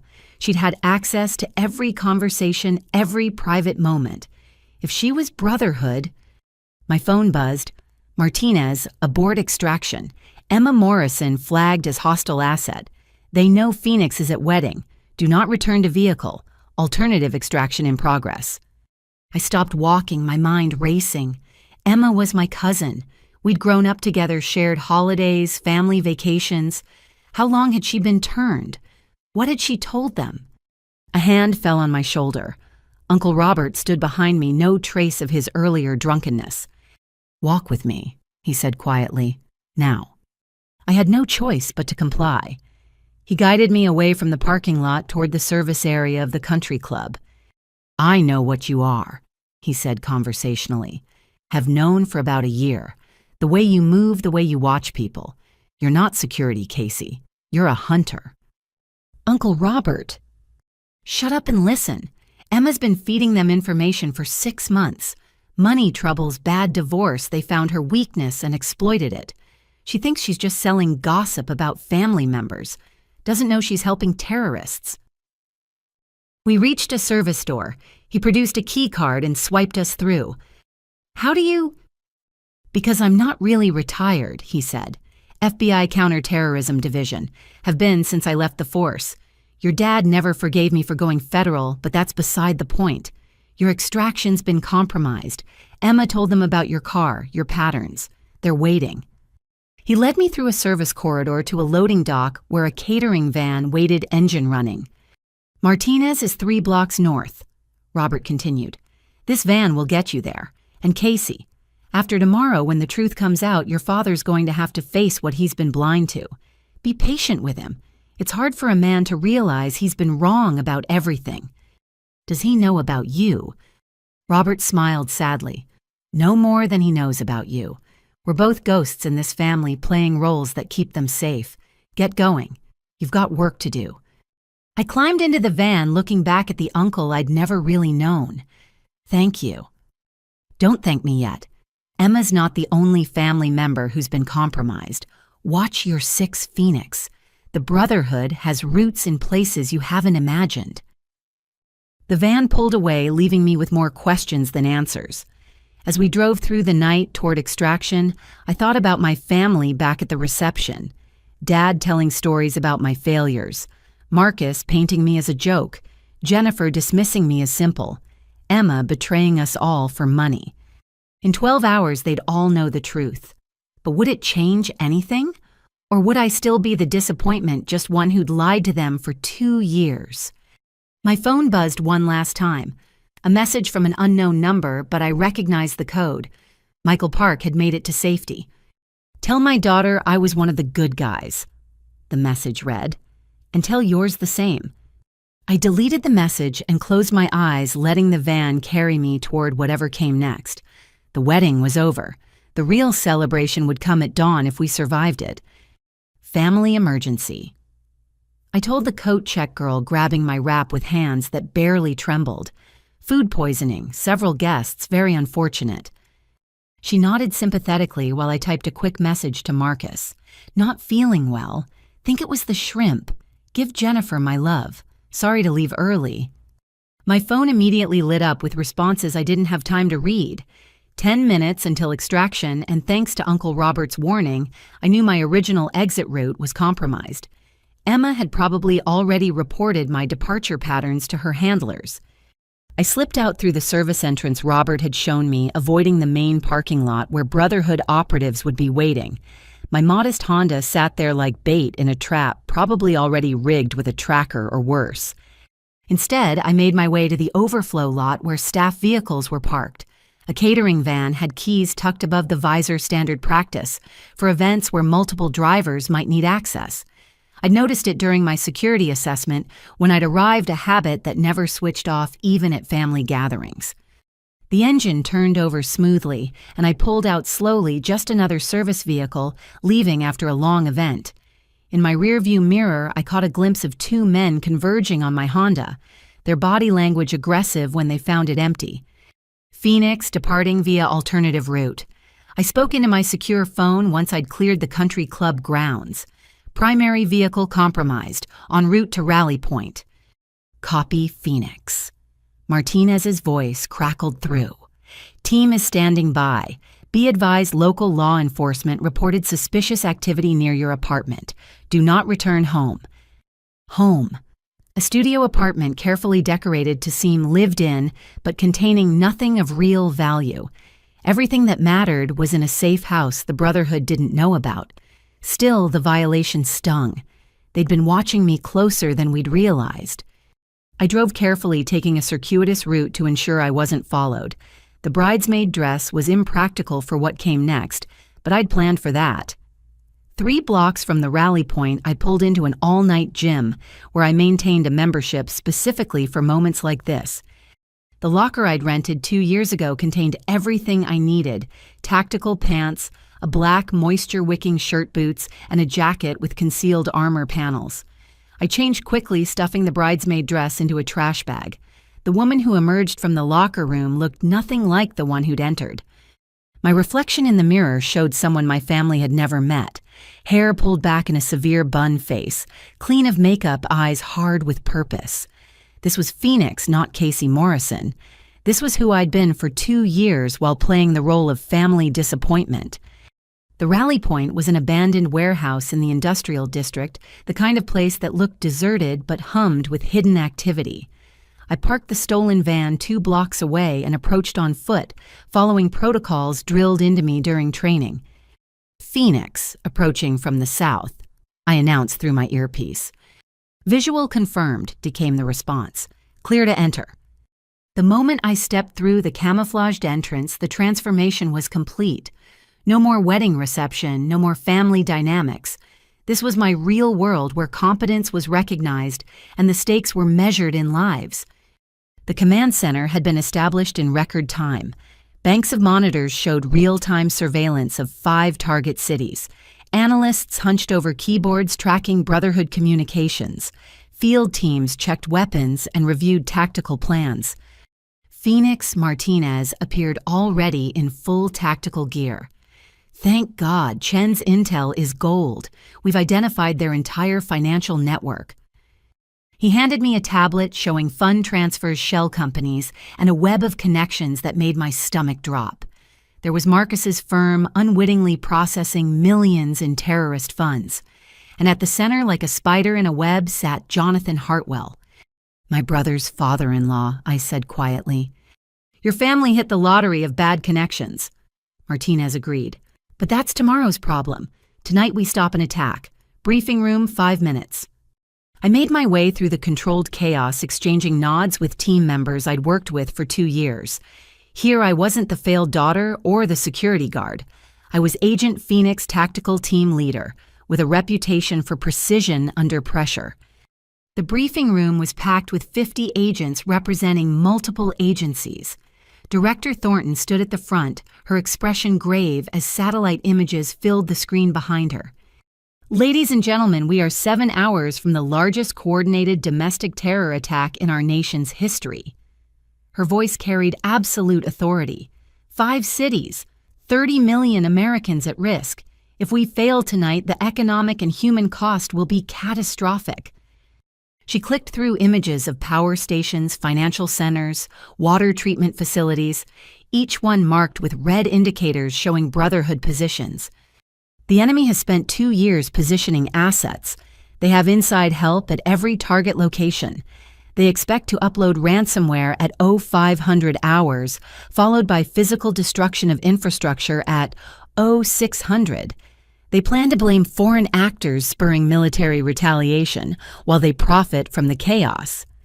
My tablet chimed with new intelligence. The data from Chen's SD card had been fully analyzed. I raised my hand. Director New Intel suggests a modification to their timeline. They know we're moving. Chen's extraction spooked them. They might accelerate.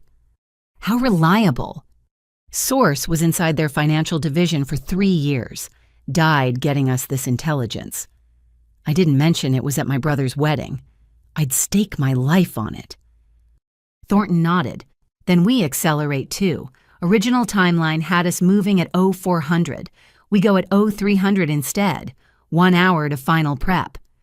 The room erupted into controlled activity as team leaders grabbed their packets. I found mine marked Team Alpha Stratton Industries. My home turf for 2 years where I'd walked every hallway, memorized every security protocol, identified every weakness. Phoenix. Agent Sarah Liu from Cyber approached. You know Stratton better than anyone. Their plan involves overriding safety protocols on the power grid management systems. If they succeed, 3 states go dark. I finished. Hospitals, schools, everything in January. People will freeze to death. Can you get us to the server room without triggering their early warning systems? I thought about the building I'd patrolled for 2 years, the hidden routes I'd mapped, the security flaws I'd documented. I can get you anywhere in that building with my eyes closed. Good. You're leading the cyber team insertion while tactical takes the main floors. She paused. Phoenix, your supervisor, the real David Chen, already extracted, I said, thinking of Michael Park's sacrifice. He's safe. She nodded, relief flickering across her features. Small miracles. Gear up. We roll in 40 minutes. I made my way to the equipment room where tactical gear was being distributed like a well-oiled machine. Body armor, communications equipment, weapons, each piece familiar from countless training sessions, but carrying new weight, knowing this was real. Ma'am. A young agent approached nervously. I'm Thompson. This is my first major op. Any advice? I looked at him, barely older than Marcus, eager to prove himself. Trust your training. Watch your 6. And remember, the people we're stopping tonight think they're patriots. They believe their cause is just. That makes them more dangerous than common criminals. Yes, ma'am, thank you. As he hurried off, I thought about Tommy Brightwater, who'd bounced me on his knee as a child, about Emma, who'd shared my dorm room freshman year, about the caterer who'd tried to assassinate a federal agent at a wedding. The Brotherhood didn't recruit monsters. They recruited ordinary people and convinced them monstrous acts were patriotic. My secure phone buzzed with a message from an unknown number. I almost deleted it, then recognized the code Robert had taught me 20 years ago when he was still Uncle Bobby the cop, showing his niece basic safety signals. Package secured. Your mother knows something's wrong. Maintaining cover, but prepared. Watch for secondary devices at Stratton. R. I deleted the message, grateful for an uncle I'd never truly known, but who'd been watching over me all along. How many other secrets did my family hide? How many other ghosts walked among us at Sunday dinners and holiday gatherings? Phoenix, Martinez called out. Attorney General wants a word. I found the secure communication station where Attorney General Patricia Hughes waited on encrypted video. I'd briefed her twice before, but never on an operation of this magnitude. Agent Morrison. She began without preamble. I've reviewed your assessments. You've been under for 2 years, maintaining a cover that would break most agents. Are you prepared for what comes next? Ma'am. When this is over, win or lose, your cover is blown. Your family will know everything. The media will dig into every aspect of your life. Casey Morrison. The security guard ceases to exist. Are you prepared for that? I thought about my father's toast, wishing for children who made him proud every single day. About Marcus painting me as a failure to his new in-laws. About 2 years of condescension and pity from people I loved. I've been prepared since the day I took this assignment, ma'am. Good.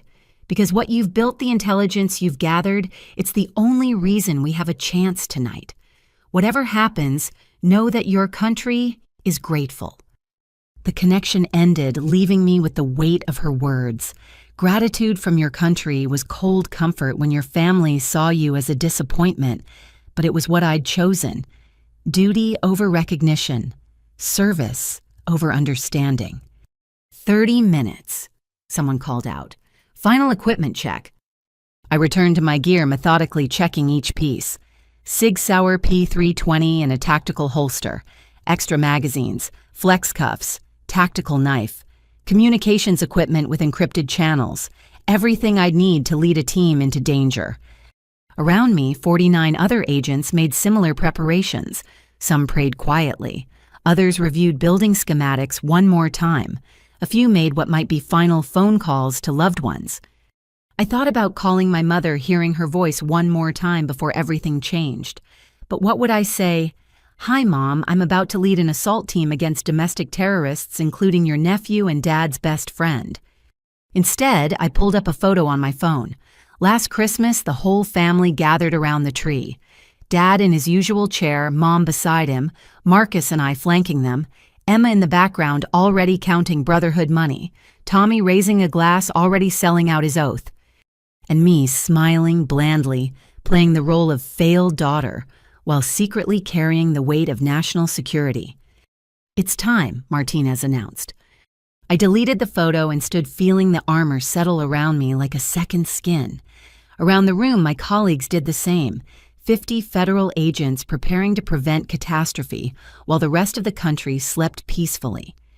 Remember, Director Thornton's voice carried over the comm system. We strike simultaneously. 5 cities, 1 moment. Success depends on coordination. You are authorized to use all necessary force to prevent this attack. Failure is not an option. We moved toward our assigned vehicles with practiced efficiency. My team consisted of 8 specialists, each chosen for specific skills. Liu for cyber warfare, Rodriguez for explosives, Park for infiltration, Thompson the rookie eager to prove himself. As I climbed into the lead vehicle, my phone showed one final message from Marcus. Hope you feel better. Dad's drunk and telling embarrassing stories about us. You're not missing much. If only he knew what I was really not missing. In 3 hours, I'd either be dead or a hero. Either way, Casey Morrison's story was ending tonight. All teams, this is control. Thornton's voice filled our earpieces. You are green light. Repeat, you are green light. Godspeed.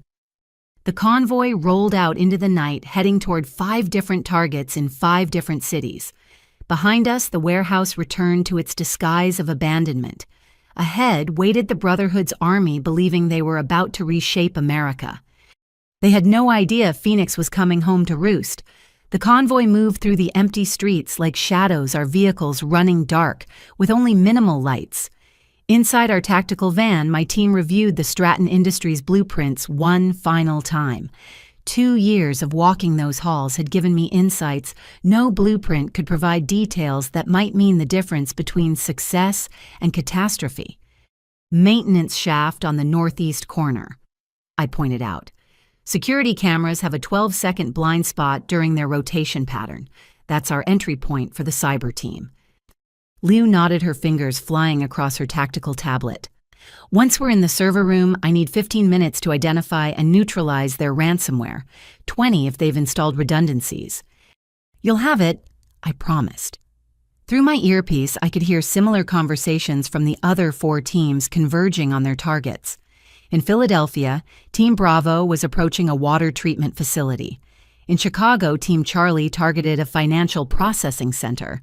Denver and Seattle had their own nightmares to prevent. Phoenix, this is control.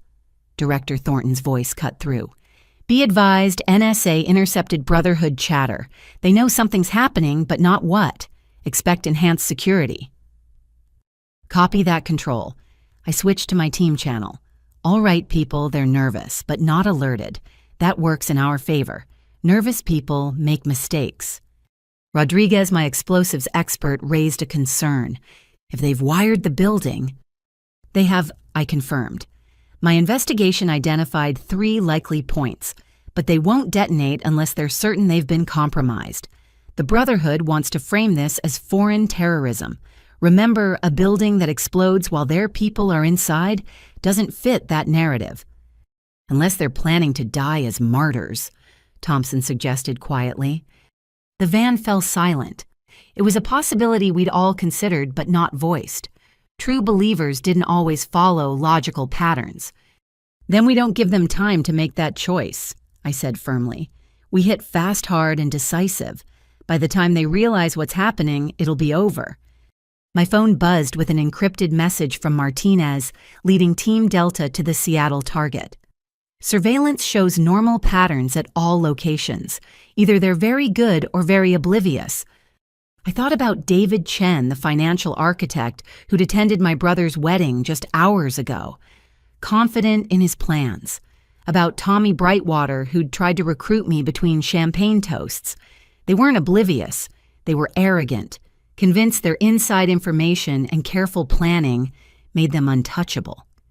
2 minutes to staging area, our driver announced. I keyed my radio to address the other team converging on Stratton. All units, this is Phoenix. Remember, we have employees inside who think they're working for America. They've been lied to, manipulated. If possible, we take them alive. They're victims too. Roger that, Phoenix, came the response from Captain Walsh, leading the main tactical team. Rules of engagement understood. Non-lethal unless directly threatened. The van pulled into an abandoned parking structure 3 blocks from Stratton Industries. From here, we'd approach on foot using the urban landscape I'd memorized during countless late-night patrols. Gear check, I ordered, and my team ran through final preparations. Night vision equipment, tactical communications, cyber warfare tools. Everything needed to prevent 30 million Americans from waking up to darkness and chaos. Phoenix Liu pulled me aside. There's something else. The financial data from Chen's package. Your brother's firm processed a major transfer yesterday. $50 million. The timestamp shows it happened during his wedding. During the reception. While Marcus was dancing with his new wife, his company was unknowingly funding mass murder. The irony was bitter. Document everything I told her. Marcus and his firm are victims here, but they'll need proof of that when the investigations start. She nodded, understanding the personal stake. We'll make sure the evidence is clear. Your brother was used, not complicit. I appreciated the gesture, even as I wondered how Marcus would handle learning his success had been built on blood money. Would he blame himself? Would he blame me for not warning him? 2 years of lies had consequences that would ripple far beyond tonight. Movement. Rodriguez's voice crackled through our earpieces. He'd taken an overwatch position with a scope. 3 vehicles just arrived at Stratton. They're not scheduled maintenance. I checked my watch, 0247 hours, 13 minutes ahead of our planned breach. Brotherhood, Walsh asked. Confirmed. I've got positive ID on 2 known operatives. They're unloading equipment from the vans. Looks like, Christ, those are explosive charges, enough to level the building. My blood ran cold. We'd assumed they'd want the building intact to sell their foreign terrorism narrative. But if they'd decided on a different ending...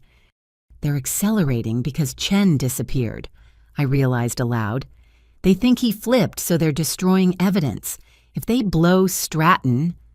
The power grid fails anyway, Liu finished.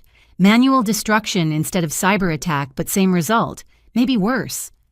Control, this is Phoenix. Situation has changed. Brotherhood is rigging Stratton for demolition. Request permission to advance timeline. Phoenix Control. You are authorized. All teams, timeline advanced. Execute, execute, execute.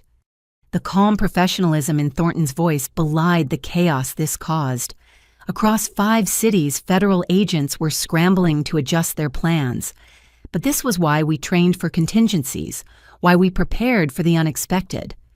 My team takes the server room, I announced. Walsh, your team prevents those explosives from being armed. Move. We burst from the van like shadows given purpose. The 3-block approach that should have taken 10 careful minutes was covered in 3. My knowledge of the area proved invaluable, leading my team through service alleys and maintenance corridors I'd mapped during my cover assignment. Overwatch, this is Phoenix. Status on those explosives.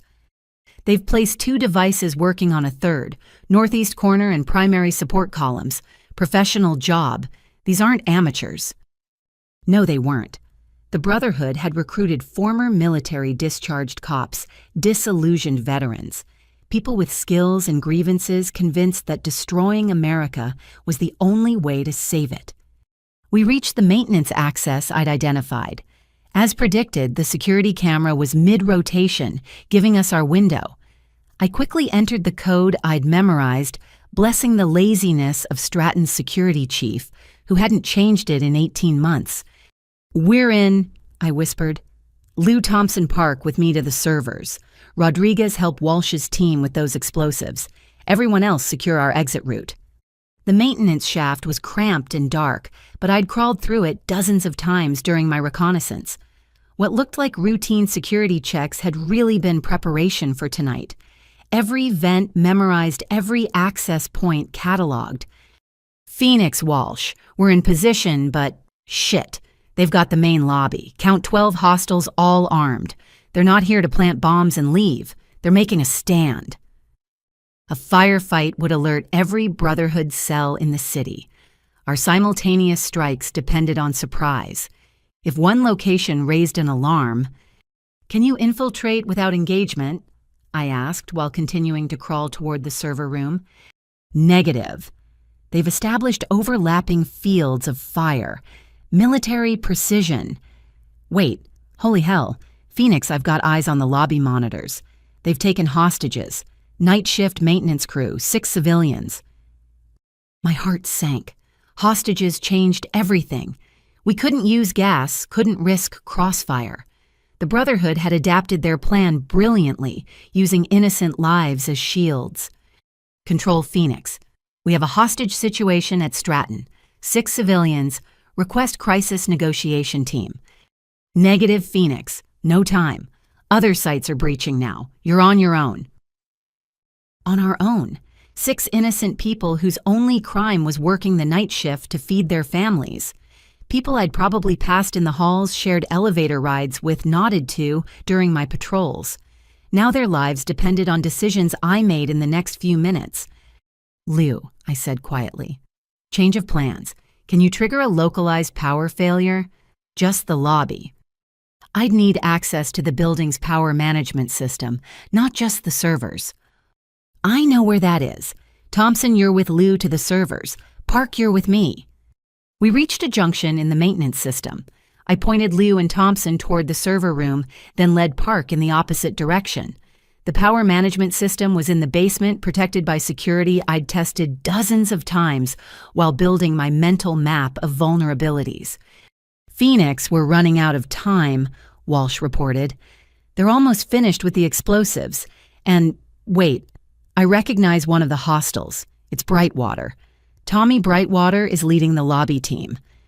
My father's best friend, the man who taught me to ride a bike, now holding innocent people at gunpoint ready to murder them for his cause.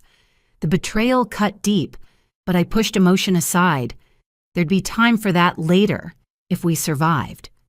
"Copy. Park, we need to move faster."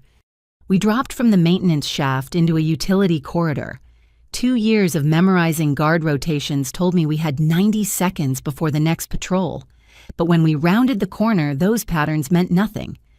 A Brotherhood operative stood guard at the power control room, assault rifle casual in his hands.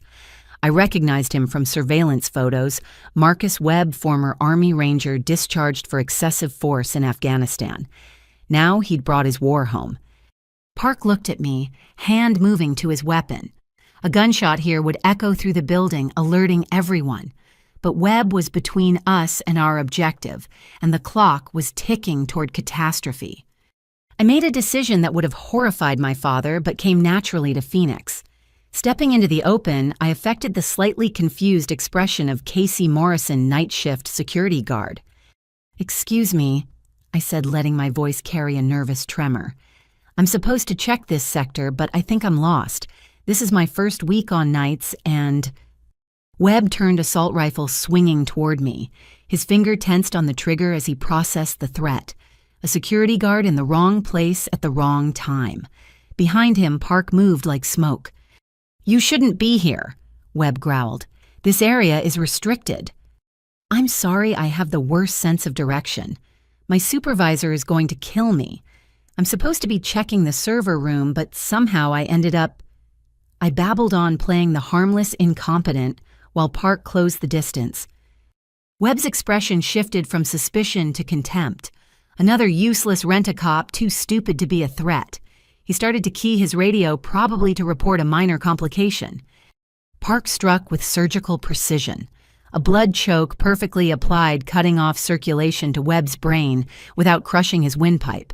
The big man fought for 3 seconds before going limp. We caught him before he hit the ground, easing him down silently. "Nice performance," Park whispered. "Almost believed it myself." 2 years of practice, I replied, already moving to the power control panel. My fingers flew across the controls, isolating the lobby's electrical grid from the rest of the building. "Lou, you've got 60 seconds before I cut lobby power. Walsh, on my mark, you go in dark." "Phoenix, what about the explosives?" Rodriguez's voice was tense. "I'm looking at the charges. These are sophisticated with redundant triggers.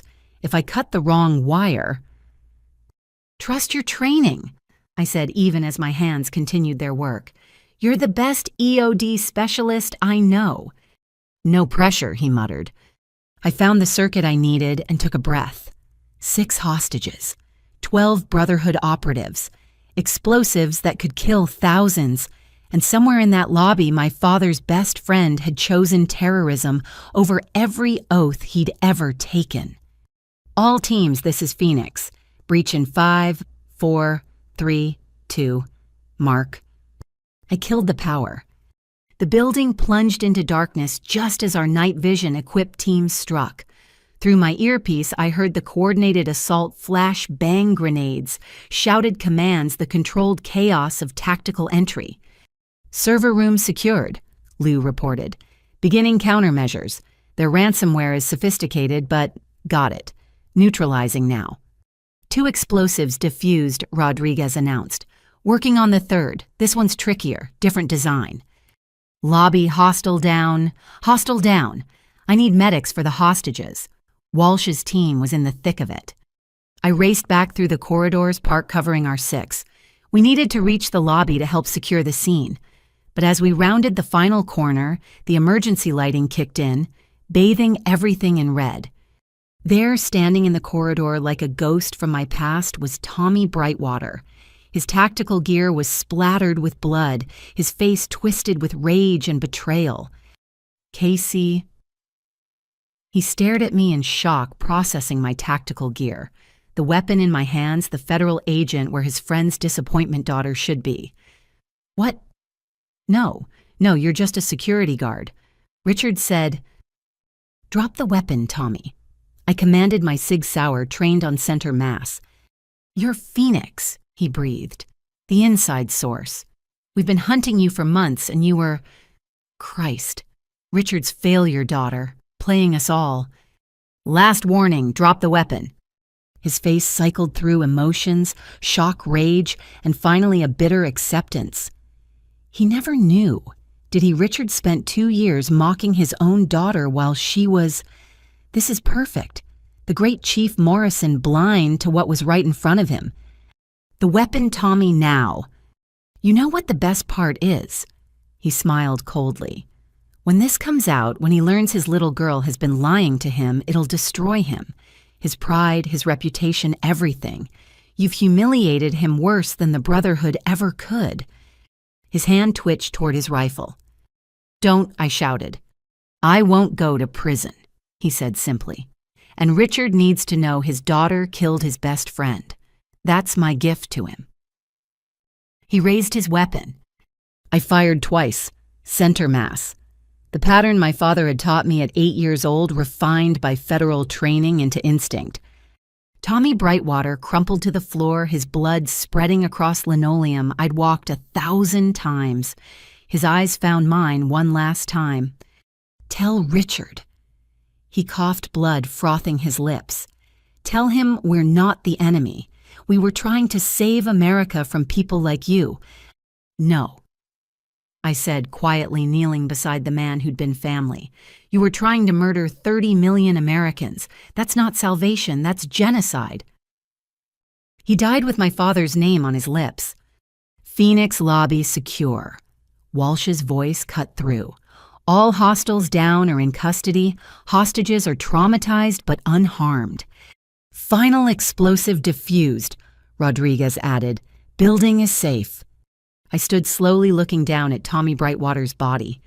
Somewhere in this city, my father was probably sleeping off too much wedding scotch, unaware that his best friend had died a terrorist and his daughter had pulled the trigger. Control this is Phoenix. Stratton Industries secured. Brotherhood cell neutralized. 6 civilian hostages rescued. Confirming server room Sawin. Ransomware neutralized, Lou reported. Power grid is safe. Financial records secured, including evidence of money laundering through Morrison Financial Group. Morrison Financial Group, Marcus's company. My brother's pride and joy now forever tainted by terrorism connections he never knew about. Phoenix, this is control. Director Thornton's voice carried satisfaction and exhaustion. All 5 sites report success. The attack has been prevented. Casualties minimal. Outstanding work, all teams. Around me, federal agents were processing suspects, collecting evidence, beginning the massive task of documenting the scene. In a few hours, news vans would crowd the parking lot. Reporters would demand answers. The Brotherhood's plan had failed, but the aftermath was just beginning. Phoenix Park appeared at my elbow. "You okay?" I looked at him, then back at Tommy's body. I knew him my whole life. He taught me to fish. Came to every birthday until I joined the agency. How do you reconcile that with this? "You don't," Park said simply. "You just accept that people are complicated and sometimes they choose wrong. Come on, dawn's coming." He was right. Through the lobby's shattered windows, I could see the first hints of light on the horizon. Dawn. When the Brotherhood had planned for America to wake up to darkness, we'd given them light instead. My phone buzzed. A text from Marcus. "Hey sis, hope you're feeling better. Crazy night at the wedding after you left. Some drama with catering staff and Uncle Rob got super drunk. Dad and Uncle Tommy disappeared for hours. Anyway, Jennifer and I are heading to the airport for our honeymoon. Love you." If only he knew what drama had really unfolded. If only he knew where Dad's best friend had disappeared to. But he'd learn soon enough. They all would. "Agent Morrison." A crime scene tech approached. "We need your statement about the shooting." "Of course," I said, taking one last look at the man who'd chosen hatred over family. "Let's do this by the book. Tommy would have wanted that, the old Tommy anyway." As I followed the tech away from the body, Lou intercepted me. "Phoenix, there's something else. The financial records show Jennifer's father, Hartwell, was the money man. He funded this entire operation. My brother was on his way to a honeymoon with a woman whose father had tried to destroy America. The complications were multiplying by the minute. Document everything," I ordered. "Every connection, every transaction. When this goes public, it's going to be a nightmare," Lou finished. "For a lot of families, including yours." Yes, it was. But as I looked around at the prevented catastrophe at the hostages being treated by medics at the city that would wake up to functioning power and water and financial systems, I knew it was worth it. My family's comfort wasn't worth 30 million lives. Ma'am Thompson approached his rookie nervousness replaced by combat-tested confidence. "What happens now?" I checked my watch. 0612 hours. In 12 hours, I'd gone from bridesmaid to terrorist hunter to killer. In the next 12, I'd have to face the consequences of 2 years of lies. "Now we process the scene file, our reports, and prepare for the media storm," I told him. "And Thompson, good work tonight. You did the Academy proud." He beamed, reminding me why we did this job. Not for recognition from family or understanding from loved ones, but to ensure young agents like Thompson had a country worth protecting. "Phoenix," Walsh called out. "You need to see this." He led me to a captured Brotherhood operative being treated for minor wounds. I recognized him as one of Chen's financial advisors, a man who'd probably processed millions in terror funds. He wants to make a deal, Walsh explained. Says he has information about other cells, but he'll only talk to Phoenix. I approached the man who looked up with desperate eyes. You're Phoenix the ghost who haunted our operations. I am. They said you were a legend, a story to scare recruits. He laughed bitterly. Casey Morrison. We looked right at you for 2 years and never saw it. Your cover was perfect. The information I prompted, not interested in compliments from terrorists. There are 3 other cells, smaller, but positioned for revenge attacks if we failed here. He met my eyes. I'll tell you everything, but I want immunity. I was just moving money. I never hurt anyone. You funded mass murder, I corrected. That's not innocent, but talk to the Attorney General's office. They'll decide what deal you deserve. As Walsh led him away, I realized our night wasn't over. 3 more cells to root out more lives to save. The Brotherhood was like a hydra, and we'd only cut off 1 head. My secure phone rang. Director Thornton. Outstanding work, Phoenix. But I need you to prepare for Phase 2. In 3 hours, we go public with the operation. Your identity will be protected initially, but given the family connections, it won't stay secret long, I finished. I understand, Director. Do you? Your father is a respected former police chief. Your brother runs a financial firm now tied to terrorism. There will be investigations, media scrutiny, public judgment. Your family will be at the center of a firestorm. I thought about Dad at the wedding dismissing me to his friends. Marcus painting me as a failure. Jennifer's casual cruelty. They judged me for 2 years. Now the world would judge them. They'll survive, I said. Just like the 30 million people who'll have power this morning because we did our jobs. Spoken like a true agent. Get some rest if you can. The real storm starts at 9 a.m. She hung up, leaving me standing in the ruins of what had almost been a massacre. Around me, crime scene tape was going up. Evidence was being cataloged, the machinery of justice grinding into motion. Outside, full dawn had arrived. The city was waking up, people heading to work, children to school, all oblivious to how close they'd come to disaster. That ignorance was our gift. To them, the blessing of normal life that we'd killed to protect. Phoenix, Lou called out. I've isolated the financial records regarding your brother's firm. Want me to flag them for special handling? I considered it. I could protect Marcus, minimize his firm's exposure, use my position to shield my family from the worst of what was coming. It would be easy to justify. He was innocent after all, just a pawn in Hartwell's game. No, I decided.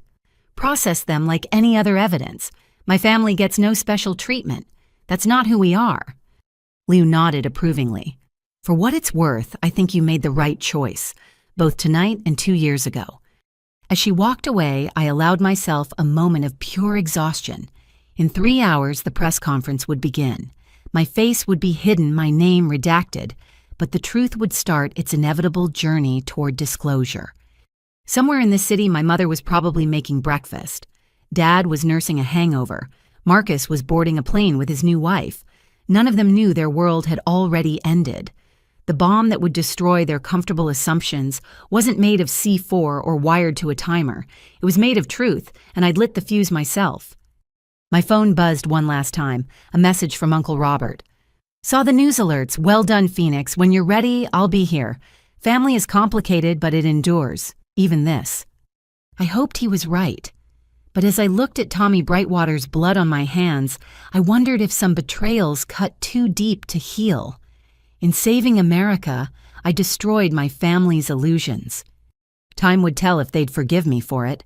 The congressional hearing room was packed to capacity when I entered at 14:37 hours, exactly 2 weeks after the prevented attacks. In that time, the media storm had only intensified. Every detail of my life, my family's lives, and the Brotherhood operation had been dissected by pundits, politicians, and an increasingly divided public. I took my seat at the witness table facing the House Intelligence Committee. Behind me, cameras from every major network focused their lenses ready to broadcast every word, every expression, every moment of what some called vindication and others called a show trial. Agent Morrison, Committee Chairman Representative Williams, began his tone neutral, but eyes sharp. You are here voluntarily to provide testimony about Operation Phoenix and the events of January 15th. Do you swear to tell the truth, the whole truth, and nothing but the truth? I do. I affirmed, knowing that the whole truth was more complex than any oath could capture. Let's begin with your recruitment, Williams said. You claim you were approached by federal authorities immediately after graduating from the police academy. Yet records show you quit the force after 1 day. Can you explain this discrepancy? I leaned into the microphone, choosing my words carefully. The 1-day employment was a cover story necessary for operational security. I served 437 days as an active federal agent, including training and deployment. The fiction of my failure was required to establish credibility for my undercover role. A fiction that devastated your father. Representative Jackson interjected, her voice carrying judgment. Chief Morrison spent 2 years believing his daughter was a disappointment. Was that deception really necessary? Behind me, I knew my parents sat in the gallery. Dad had insisted on attending, on hearing everything, on facing the truth publicly, as he'd spread the lie publicly. Congresswoman, the Brotherhood specifically targeted law enforcement families. My supposed failure created distance that protected my family while allowing me to embed deeply in their operations. That distance saved their lives when the Brotherhood attempted to use families as leverage. Yet your cousin Emma Morrison was recruited by the Brotherhood, Representative Chen noted, studying his notes. How does that square with your claims of protecting family? Emma, currently in federal custody, cooperating fully, her information having prevented 3 more massacres, but her betrayal remained a wound that wouldn't heal. Emma's recruitment was unrelated to my operation, I explained. Financial desperation made her vulnerable. The Brotherhood exploited that vulnerability before we became aware of her involvement. Let's discuss the financial aspects. Williams redirected. Your brother Marcus Morrison's firm processed $347 million in Brotherhood funds. You claim he was unaware. On the screens around the room, financial documents appeared. Marcus's signature on dozens of transactions, each one technically legitimate, collectively damning. His firm had survived barely, but his reputation was destroyed. He testified yesterday, maintaining his innocence while acknowledging his failure to detect the money laundering. My brother was deceived by sophisticated financial manipulation orchestrated by Jonathan Hartwell, his father-in-law. The transactions were structured to appear as legitimate infrastructure investments. Without the intelligence we gathered, they would have remained undetected. Convenient, Jackson muttered. Your brother is innocent, your cousin was desperate, your father was protective. Everyone has an excuse except the dead. Congresswoman. I kept my voice level despite the provocation. Officer Thomas Brightwater can't testify about his motivations, she continued. You shot him during the operation. Some say it was execution, not self-defense. The room tensed. This was the heart of the political divide: heroes or vigilantes, protectors or deep state operators, salvation or manipulation. Officer Brightwater made a choice to raise his weapon against federal agents. I responded according to training and rules of engagement. His death was suicide by cop, documented by body camera footage and witness testimony. Footage that's classified, Jackson pressed. Witnesses who are all federal agents. Convenient. The footage is classified to protect ongoing operations, Director Thornton interjected from her seat behind me. Not to hide wrongdoing. Williams gavelled for order. Let's move to the cyber attacks. Agent Morrison, can you explain how 20 million Americans' financial data was exposed? This was safer ground, technically complex, but politically neutral. I walked the committee through the Brotherhood's sophisticated malware, our successful countermeasures, and the unfortunate reality that some data was exposed before we could stop it. The emails claiming government responsibility, Representative Park asked, those reached 40 million Americans, creating lasting distrust. How do we repair that damage?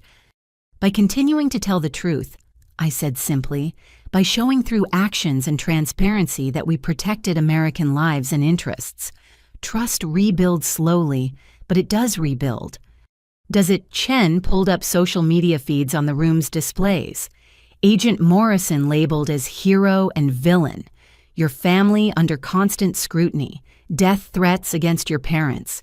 Your brother's business destroyed. Was stopping the Brotherhood worth the cost to innocent people? I thought about the 30 million Americans who'd woken up with power water and functioning financial systems. The families shopping at Water Tower Place, attending church in Dallas, dropping children at school in Portland, all unaware how close they'd come to becoming statistics. Congressman, every agent knows the job may require sacrifice. We hope that sacrifice is only ours, but sometimes it spreads to those we love. My family has paid a price for my service. But 30 million Americans didn't pay the ultimate price because we acted. That mathematics is harsh but clear. Let's discuss those actions, Williams said. The raid on the farmhouse, 7 emotionally compromised agents conducting an unsanctioned assault. Some call it heroism. Others call it rogue operation that endangered hostages. The footage played on screens our desperate assault to save our families. Watching it now, I saw every tactical error emotion had caused every risk that could have ended in disaster. But I also saw Thompson taking a bullet while providing cover, Chen cradling his daughter after 2 days of terror, my parents alive because we'd refused to follow protocols that would have let them die. We were federal agents whose families were kidnapped by terrorists, I stated. We had actionable intelligence and limited time. Director Thornton provided unofficial support, recognizing that sometimes regulations must bend to save lives. Every hostage was recovered safely. Through luck more than tactics, Jackson argued. You compromised operational integrity for personal reasons. Yes, I admitted, surprising the room. I put family before protocol. I'd do it again. The Brotherhood counted on us being machines following rules while they murdered our loved ones. They discovered we're human. That humanity saved lives. The committee exchanged glances. My admission of emotional compromise didn't fit the narrative either side wanted.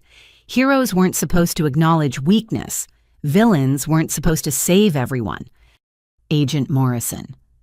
Williams leaned forward. Let me ask you directly. Do you regret your actions? Any of them? I considered the question knowing my answer would be replayed endlessly.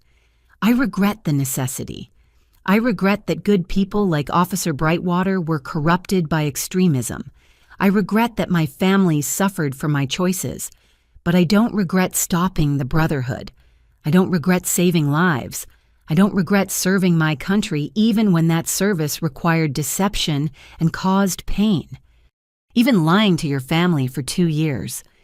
I turned, looking directly at my parents in the gallery. Mom nodded encouragingly. Dad met my eyes steadily, 2 weeks of revelation having aged him, but also somehow strengthened him. Lying to my family was the hardest part of my service, I said, still looking at them. Every dismissive comment, every expression of disappointment, every moment of being seen as a failure cut deeply. But their genuine reactions sold my cover. Their real disappointment saved lives. I'm sorry for the pain I caused them, but not for the reason I caused it. Your father has something to say about that, Williams noted. Chief Morrison requested to provide testimony. Given his distinguished service and unique perspective, we've agreed. My stomach dropped. Dad hadn't mentioned wanting to testify.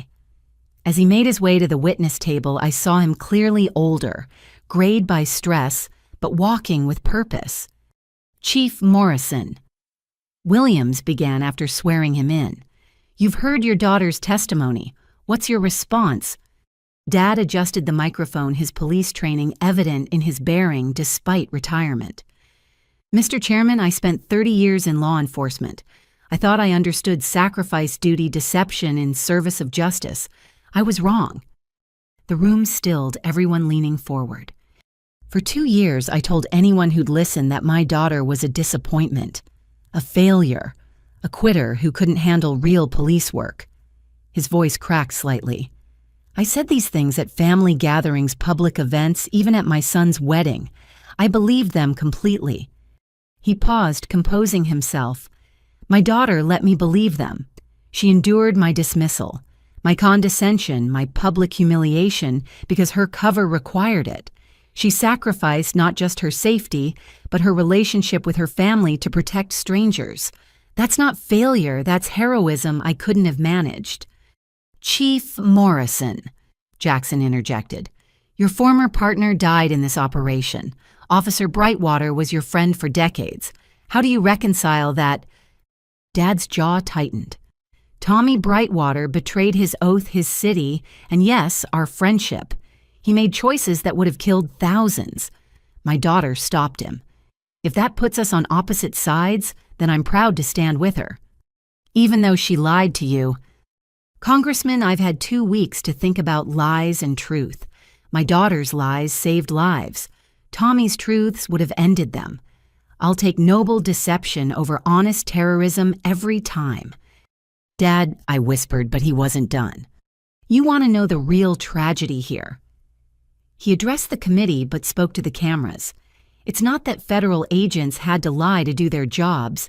It's that we've created a society where protecting America makes you suspicious, where stopping mass murder gets you hauled before committees to justify saving lives. My daughter and her colleagues prevented catastrophe, and instead of universal gratitude, they face political theater." Williams gavelled as the gallery erupted in mixed applause and protests. "Chief Morrison, please constrain yourself to answering questions." "I'll answer your questions," Dad said firmly, "but I won't sit quietly while patriots are painted as villains. My daughter gave up everything, family reputation, normal life, to protect people who now question her motives. That's the real crime here." He was escorted back to the gallery, but his words echoed. The committee struggled to regain control, eventually calling a recess.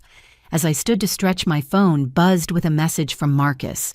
"Watching on C-SPAN, Dad's right. I'm sorry for what I said. You saved us all."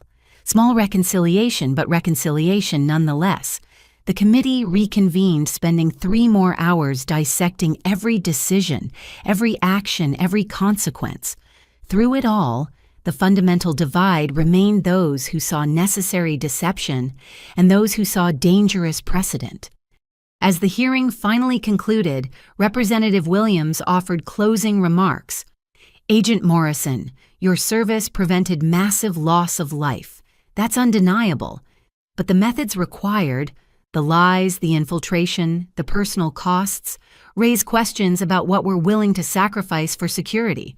This committee will continue investigating to ensure proper oversight of federal operations." I stood to leave knowing the investigation would continue indefinitely. Politics demanded heroes and villains, not the complex reality of people making impossible choices. But as I passed the gallery, citizens I'd never met nodded respectfully. Some whispered, "Thank you." Others looked away unsure whether I represented salvation or threat. Outside the hearing room, media swarmed. Director Thornton and security created a pathway, but one reporter's question penetrated the chaos. "Agent Morrison, would you do it all again?" I paused, considering. 2 years of lies, family relationships shattered and slowly rebuilding, friends dead or imprisoned, public service rewarded with suspicion, but also 30 million Americans alive, infrastructure intact, children attending school safely, families shopping without fear. "Yes," I said simply, "every time." The answer would be debated, endlessly parsed for meaning used by both supporters and critics. But it was truth as close as I could come to it. In a world of dangerous lies and noble deceptions, sometimes that had to be enough. The text from Marcus came at 06:13 hours 3 weeks after the congressional hearing. Jennifer left. Lawyers say the marriage can be annulled given the circumstances. I don't blame you anymore, but I need you to know the cost. I stared at the message in my temporary apartment, the safe house I'd called home, since death threats made my actual residence uninhabitable. Through the window, D.C. sprawled in dawn light, a city I'd saved, but could no longer walk through freely. The cost. Marcus had no idea how thoroughly I'd cataloged it. Emma serving 5 to 10 in federal prison, Sophie in witness protection with their mother. Dad retired early after the department suggested his compromised judgment made continued service inadvisable. Mom anxiety medication to handle the photographers who still stalked their home. Me under investigation by 3 separate committees unable to work active cases, a hero to some and traitor to others. But that was just our family. Multiply it by every agent who'd participated, every family touched by the Brotherhood's web, every citizen whose financial data was exposed. The mathematics of salvation were written in ruined lives. My secure phone buzzed. Director Thornton, as always, straight to business. Priority briefing at 0800. New intelligence requires your expertise. Expertise. 2 years undercover had made me the foremost expert on domestic terror networks. The same knowledge that made me valuable also made me dangerous. Too much understanding of how easily loyalty could be corrupted, how thin the line between protector and threat. The federal building's security recognized me despite my disguises. Fame, or infamy, had destroyed any chance of future undercover work. Agent Phoenix was reduced to briefing rooms and analysis, forever barred from the field that had defined me. Phoenix. Thornton greeted me in the safe. Thank you for coming. The secure room held familiar faces, Liu Park Chen, other survivors of Operation Phoenix. We'd become a brotherhood of our own, bonded by shared sacrifice and public scrutiny. What's the situation? I asked. Liu activated the displays. Brotherhood ideology didn't die with the failed attacks. New cells forming, learning from the original's mistakes. They're calling themselves the Phoenix Patriots. I almost laughed at the irony. My code name, appropriated by the enemy, turned into a rallying cry for extremism. How bad? 17 cells identified across 12 states. Smaller, decentralized, focused on propaganda over direct action. They're winning the information war we're losing. The screens filled with social media posts, forum discussions, encrypted communications. The Brotherhood's martyrdom narrative, spreading like wildfire patriots, framed by deep state families destroyed by government overreach heroes, imprisoned for defending America. They're recruiting from the exposed financial data, Chen added grimly, people whose information was leaked who lost money or reputation. The Brotherhood's final poison is creating its own antidote, victims becoming villains. Counter-narrative campaigns, I suggested. Ineffective, Park reported. Every official statement is seen as propaganda. The harder we push truth, the more they believe lies. Classic information warfare? Paradox. I studied the data, seeing patterns my unique position revealed. They're not recruiting randomly. Look at the demographics: law enforcement families, military veterans, financial sector workers, people like your family, Thornton finished. Yes, we've noticed. They're specifically targeting those connected to Operation Phoenix, using our own methods against us. The violation felt personal because it was. The Brotherhood studying my playbook, corrupting it, turning protection into predation. They'd learned that the best lies contain truth, that the deepest cuts came from trusted hands. There's more, Liu said quietly. Marcus Morrison received recruitment approaches. So did your mother. Your father had 3 separate contacts attempt to turn him. They're trying to flip Operation Phoenix families. My blood chilled. Are they safe? Under surveillance and protection, Thornton assured me. But Phoenix, this is why we need you. You understand their psychology, their methods. Help us prevent Phoenix Patriots from becoming what the Brotherhood was. The request should have been simple: apply my knowledge, save lives, protect America. But sitting in that SCIF, surrounded by evidence of spreading extremism, I faced an uncomfortable truth. I understood the enemy because part of me recognized their grievances, not their methods. Terrorism was inexcusable, but their fury at being dismissed, overlooked, told their concerns didn't matter. I'd lived that for 2 years as Casey Morrison's security guard.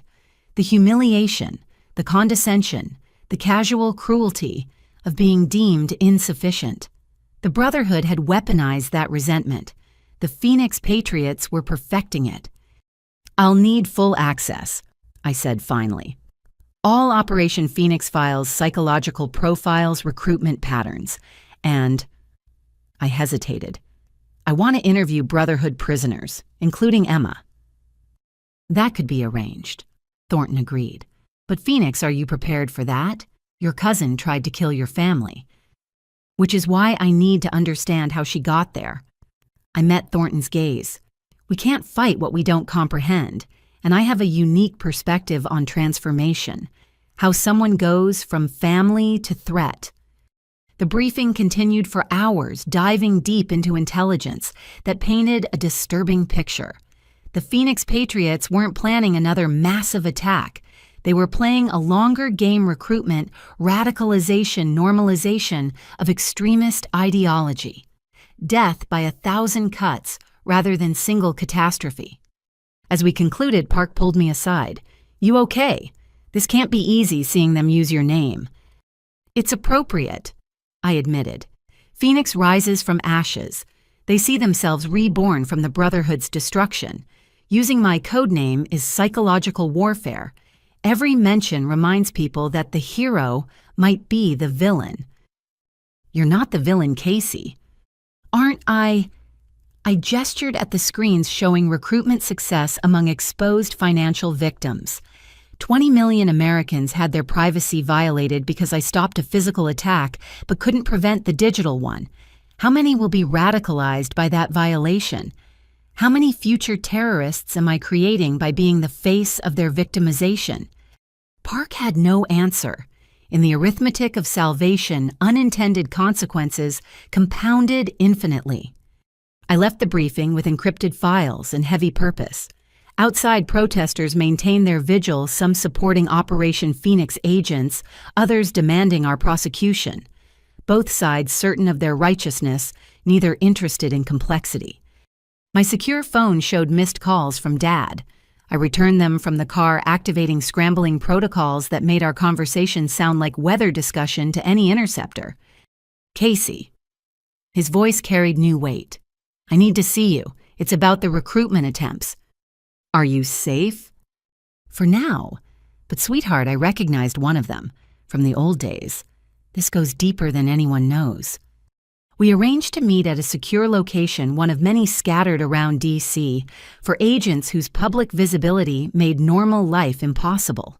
The weight of his words, "from the old days," suggested connections predating the Brotherhood roots extending into law enforcement itself. The safe house was sterile, functional, devoid of personality. Dad arrived 15 minutes later, checking for surveillance with habits that would never fade. "Talk to me," I said simply. He pulled out a photograph worn from handling. Young officers at academy graduation, faces bright with purpose. I recognized a younger version of Dad, Tommy Brightwater, and others. "Third from left," Dad indicated. "Michael Grayson, my academy roommate. Good cop for 20 years, then got bitter. Budget cuts, politics, watching criminals walk on technicalities. He retired 5 years ago, angry at the system. And he approached me yesterday. Coffee shop, casual meeting, catching up on old times. Then the question started.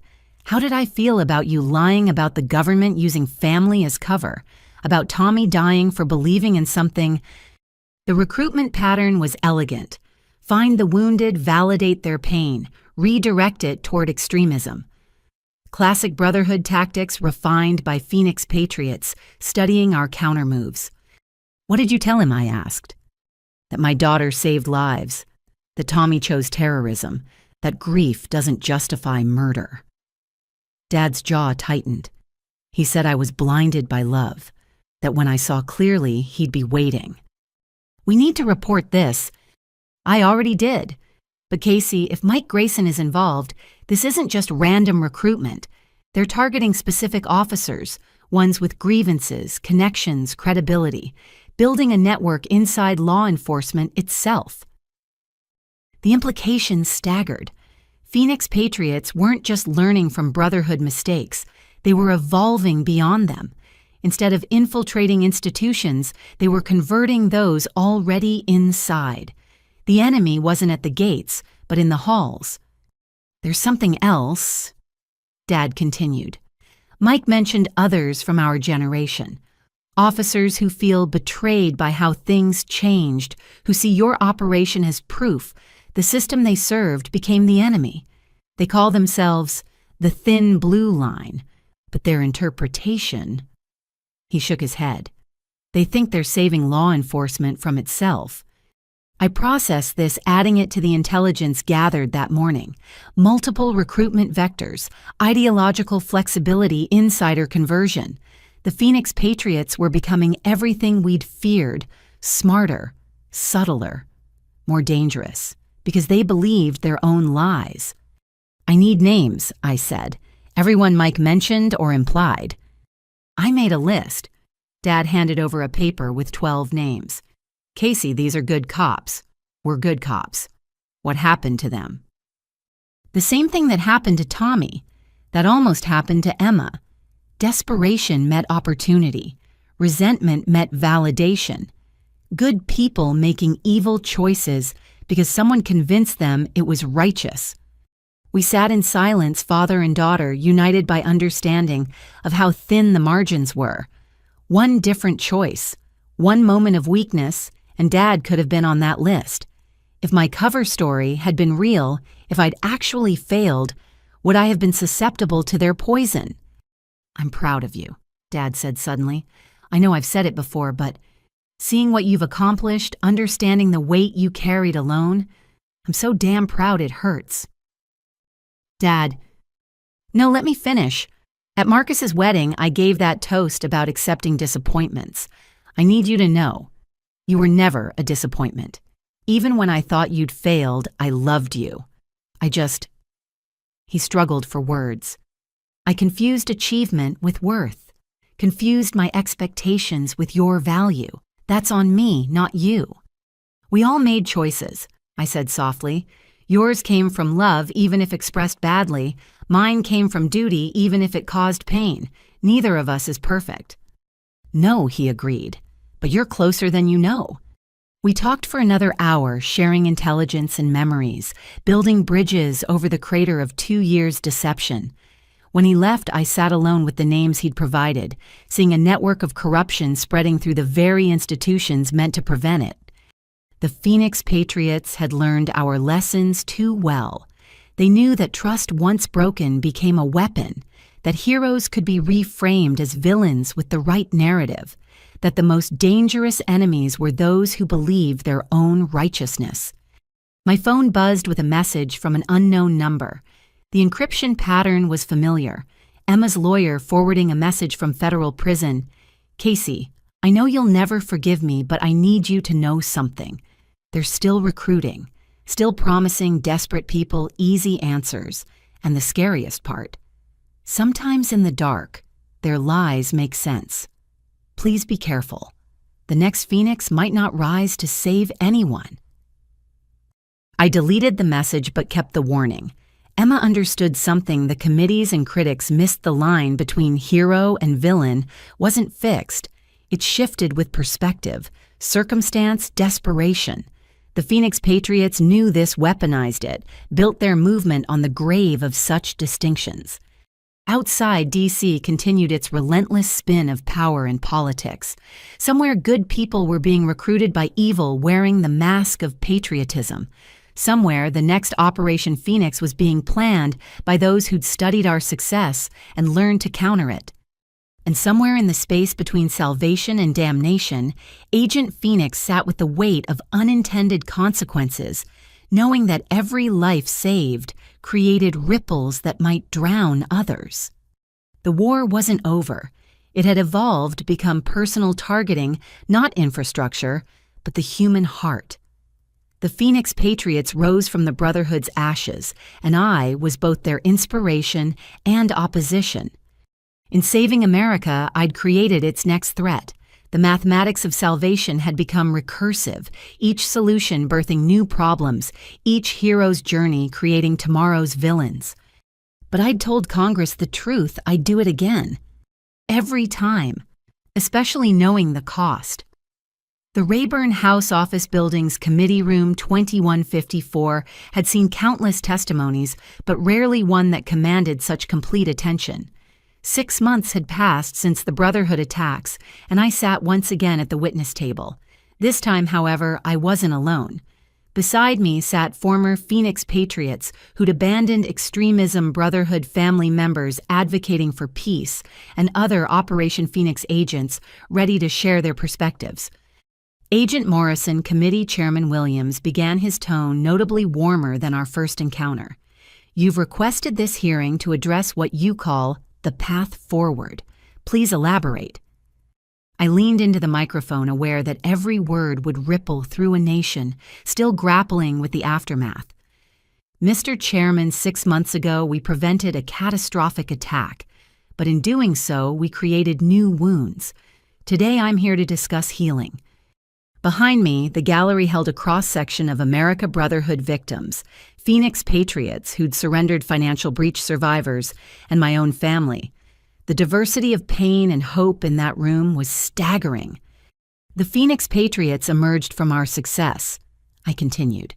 "They studied our methods, exploited our mistakes, recruited from those we inadvertently hurt.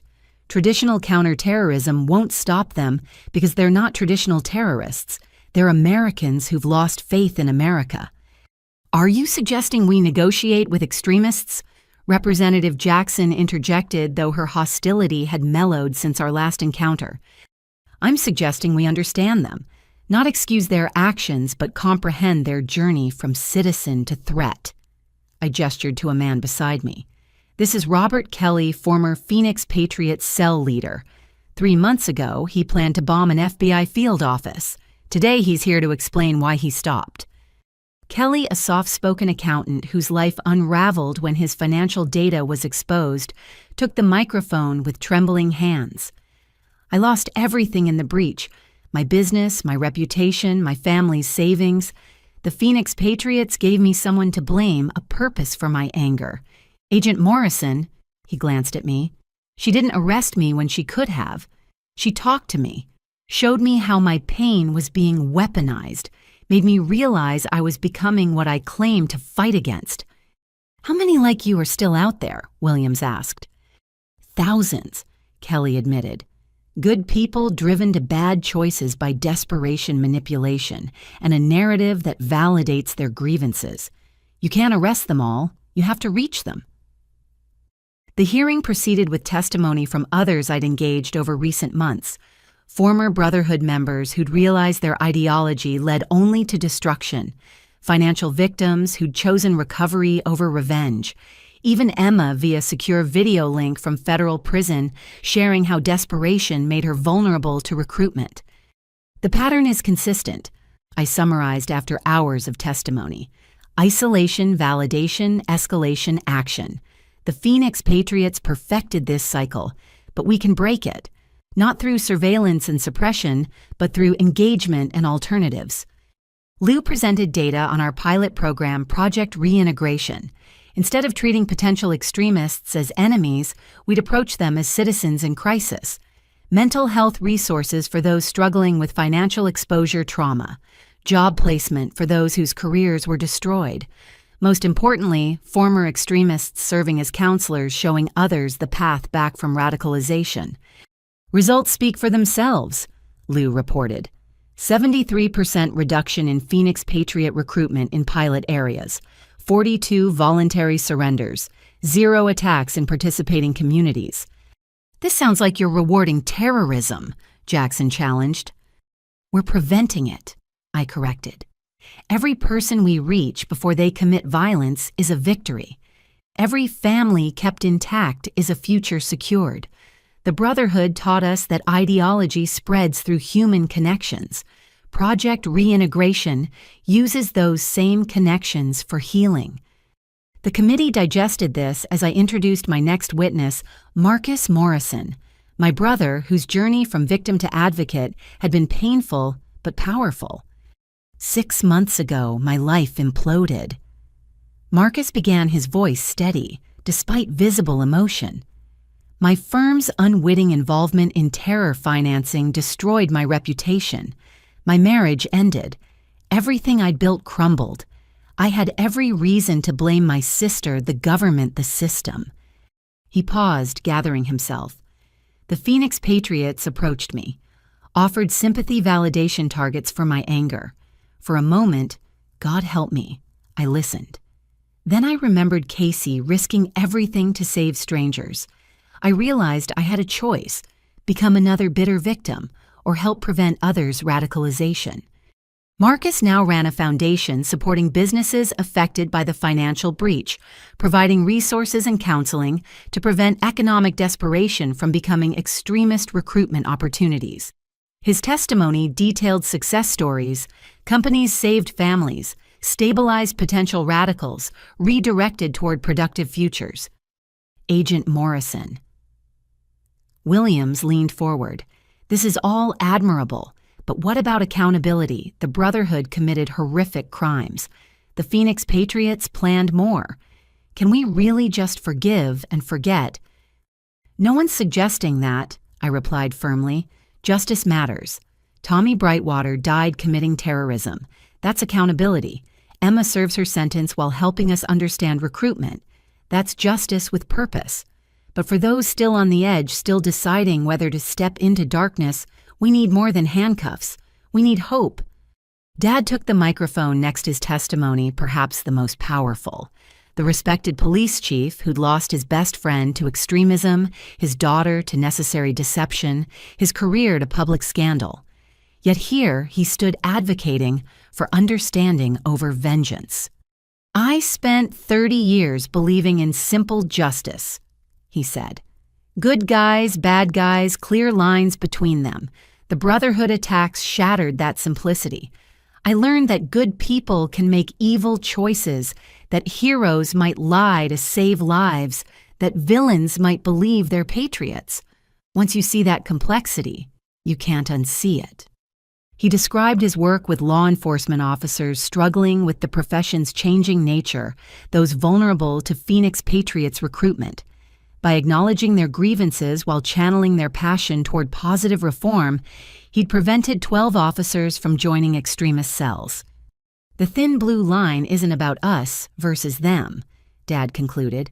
It's about protecting everyone, even from themselves. That's what Casey taught me. That's what real service looks like. The hearing stretched into evening as more witnesses testified. Each story added nuance to a narrative that desperately needed it. The Phoenix Patriots weren't monsters but misdirected citizens. Operation Phoenix agents weren't deep state conspirators but dedicated protectors. The Brotherhood's legacy wasn't just destruction but inadvertent revelation of societal vulnerabilities. Agent Morrison, Chairman Williams, said as we neared conclusion, "You're asking us to fund programs that treat potential terrorists as victims needing help. In this political climate, that's a hard sell." Harder than explaining why we let preventable attacks happen, I countered. Mr. Chairman, we can spend billions on surveillance and suppression playing eternal whack-a-mole with evolving threats, or we can invest in addressing root causes, breaking recruitment cycles, turning potential enemies into allies, which sounds more effective. What about the real threats, Jackson pressed? Those already committed to violence? We stop them, I said simply. Project Reintegration doesn't replace traditional counterterrorism. It supplements it. We still arrest active plotters, still maintain vigilance, but we also recognize that today's radical might be tomorrow's counselor if given the chance to step back from the edge.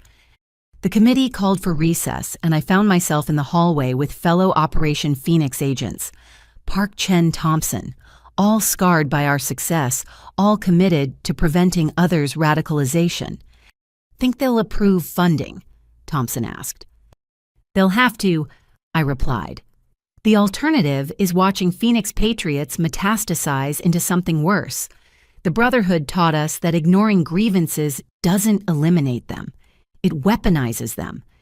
When the hearing reconvened, Director Thornton presented classified intelligence. Phoenix Patriot cells were evolving, connecting with international extremist networks, planning coordinated actions that would make the Brotherhood look amateur. Without intervention, we faced a decade of escalating domestic terrorism. But every cell we've engaged through Project Reintegration has dissolved, she emphasized. Every leader we've reached has become an advocate against violence.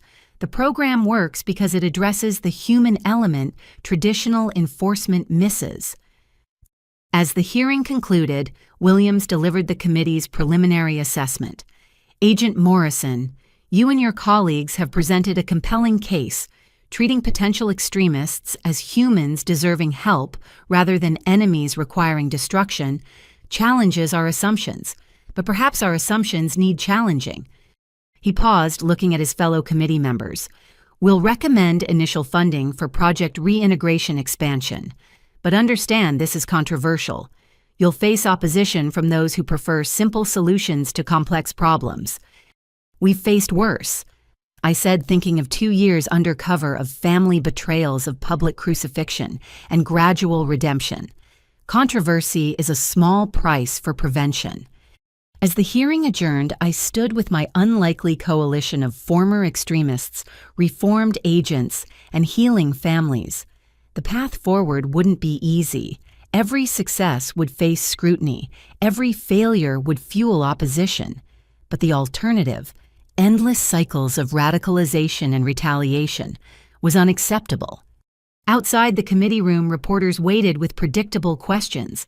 But this time, I wasn't alone. Marcus stood with me. Dad flanked my other side.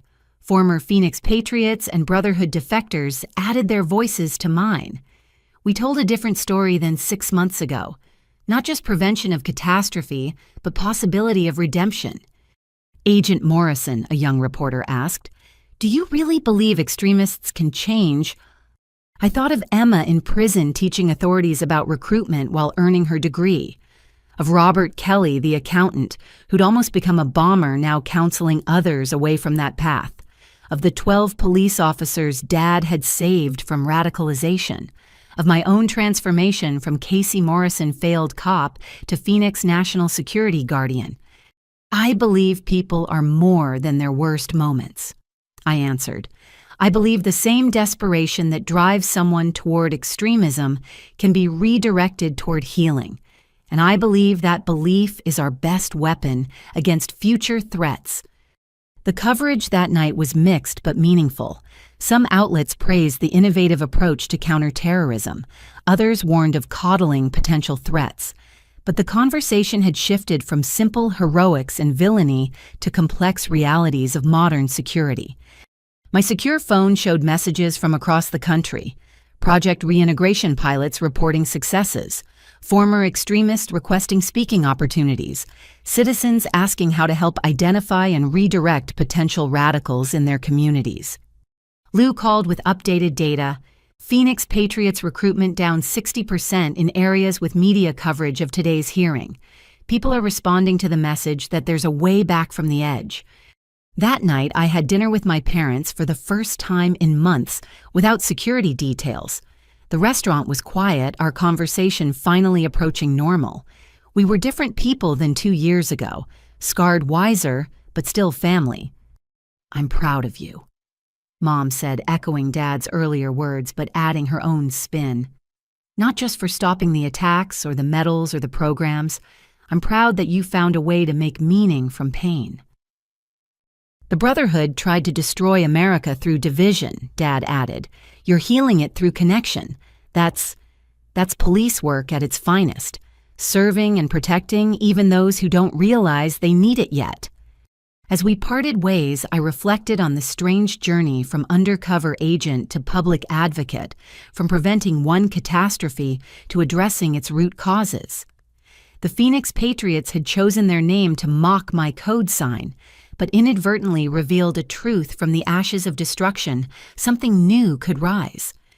Project Reintegration wasn't perfect. Not every extremist could be reached. Not every grievance could be addressed. Not every wound could heal. But it offered something the cycle of violence and retaliation never could hope. 6 months after preventing the Brotherhood attacks, I'd learned that saving lives was just the beginning. The harder work was saving souls, those driven to extremism by pain, fear, and skillful manipulation. Every success story, every voluntary surrender, every family kept whole was a victory against future violence. The war on terror had evolved into something more complex, a battle for hearts and minds fought not with weapons, but with compassion, understanding, and the radical belief that today's enemy could become tomorrow's ally. As I returned to my apartment, my Real One security finally deeming it safe, I found a package waiting. Inside a simple note, "Thank you for showing me the way back," a former Phoenix patriot. No name, no details, just acknowledgement that someone had stepped away from darkness because we'd offered light. In the arithmetic of salvation, that single prevented radicalization might ripple outward, saving lives we'd never know about. The Brotherhood had failed in their attacks, but succeeded in teaching us a crucial lesson. The most dangerous enemies were those we created through neglect, dismissal, and failure to address legitimate grievances. By acknowledging that lesson and acting on it, we could transform their legacy from destruction to prevention. Phoenix had risen from the ashes not as the agent who'd prevented catastrophe, but as the advocate working to ensure such prevention was never again necessary. The mathematics of salvation had become an equation of redemption. Each former extremist reached multiplying into communities, protected families, preserved futures, secured. Tomorrow would bring new challenges. Extremist evolution continued, grievances multiplied, and the simple solution of force would always tempt those who preferred clarity to complexity. But tonight, I allowed myself a moment of hope. We'd proven that the cycle could be broken, that Phoenix patriots could become productive citizens, that understanding trumped suppression in preventing radicalization. It wasn't a complete victory. Those didn't exist in counterterrorism. But it was progress, and progress was its own form of salvation. The phone rang Liu with updates, Marcus with Foundation Business Dad with new intervention successes. The work continued, would always continue. But now it felt different. Less like standing against a tide and more like redirecting a river. Agent Phoenix had prevented an attack. Advocate Phoenix was preventing the next generation of attackers. In the end, that might be the greater victory. Not just saving lives once, but creating a system that saved them continuously. The arithmetic had changed. Where once I calculated casualties prevented, now I counted souls redeemed. The numbers were smaller, but the impact profound. Each former extremist who chose healing over hatred was a victory that echoed through generations. As night settled over D.C., I thought about everyone touched by these events, the 30 million who'd never know how close they'd come to disaster, the thousands whose exposed financial data had made them vulnerable to recruitment, the hundreds who'd stepped to the edge of extremism before being pulled back, all connected by invisible threads of cause and effect, action and consequence, salvation, and its complex costs. The Brotherhood's defeat hadn't ended our story. It had begun a new chapter, one written in prevention rather than reaction, understanding rather than suppression, hope rather than fear. Tomorrow the work would continue, former extremists to counsel potential radicals, to redirect communities, to strengthen against recruitment. The Phoenix Patriots thought they'd appropriated my symbol for destruction. Instead, they'd reminded us that resurrection was possible, that from the ashes of extremism could rise citizens committed to preventing others from making their mistakes. In saving America from the Brotherhood, we'd learned to save Americans from themselves. That was the true Phoenix rising, Not just the agent who'd stopped an attack, but the movement that prevented future ones through compassion intervention and the radical belief that everyone deserved a chance to choose better. The mathematics of salvation had evolved from simple subtraction, lives saved minus costs incurred, to complex multiplication. Each intervention created ripples. Each success inspired others. Each former extremist who shared their story prevented unknown numbers from starting down that dark path. As I prepared for sleep, one last message arrived. From Director Thornton, congressional approval confirmed. Project Reintegration receives full funding. Your vision becomes national policy. Congratulations, Phoenix. You've saved more lives than you know. I smiled at the darkness. 2 years ago, I'd accepted an undercover assignment to prevent terrorism. Tonight, I led a movement to prevent terrorists from being created in the first place. The evolution from reaction to prevention, from enforcement to engagement, from Agent Phoenix to something more, that was the real victory. The Brotherhood had sought to destroy America through infrastructure attacks. They'd failed. The Phoenix Patriots had tried to destroy it through recruitment and radicalization. They were failing too, not through force, but through offering better alternatives to those they targeted.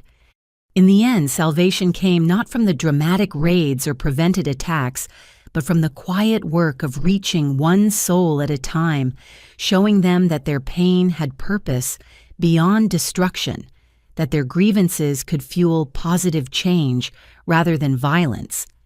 Agent Phoenix had risen, evolved, and transformed. From the ashes of deception and violence had emerged truth and healing. The mathematics of salvation continued their complex calculations, but now the equation included redemption. And redemption multiplied across a nation of wounded souls might just save us all. The White House Rose Garden was bathed in perfect October sunlight as I stood with 47 other recipients of the Medal of Valor. 6 months had passed since Project Reintegration became national policy, a year since the Brotherhood attacks that changed everything. The journey from undercover agent to public advocate had led here to the nation's highest recognition for civilian law enforcement. But I barely noticed the cameras, the dignitaries, or even the president approaching with the medal. My attention was fixed on the audience section where my family sat in the front row. Mom, tears streaming down her face, but smiling broadly. Marcus, his business rebuilt and reputation restored, holding the hand of his new girlfriend, someone who knew his full story and chose him anyway. And Dad, in his dress uniform despite retirement, looking at me with pride that still felt surreal after years of disappointment. Special Agent Casey Morrison.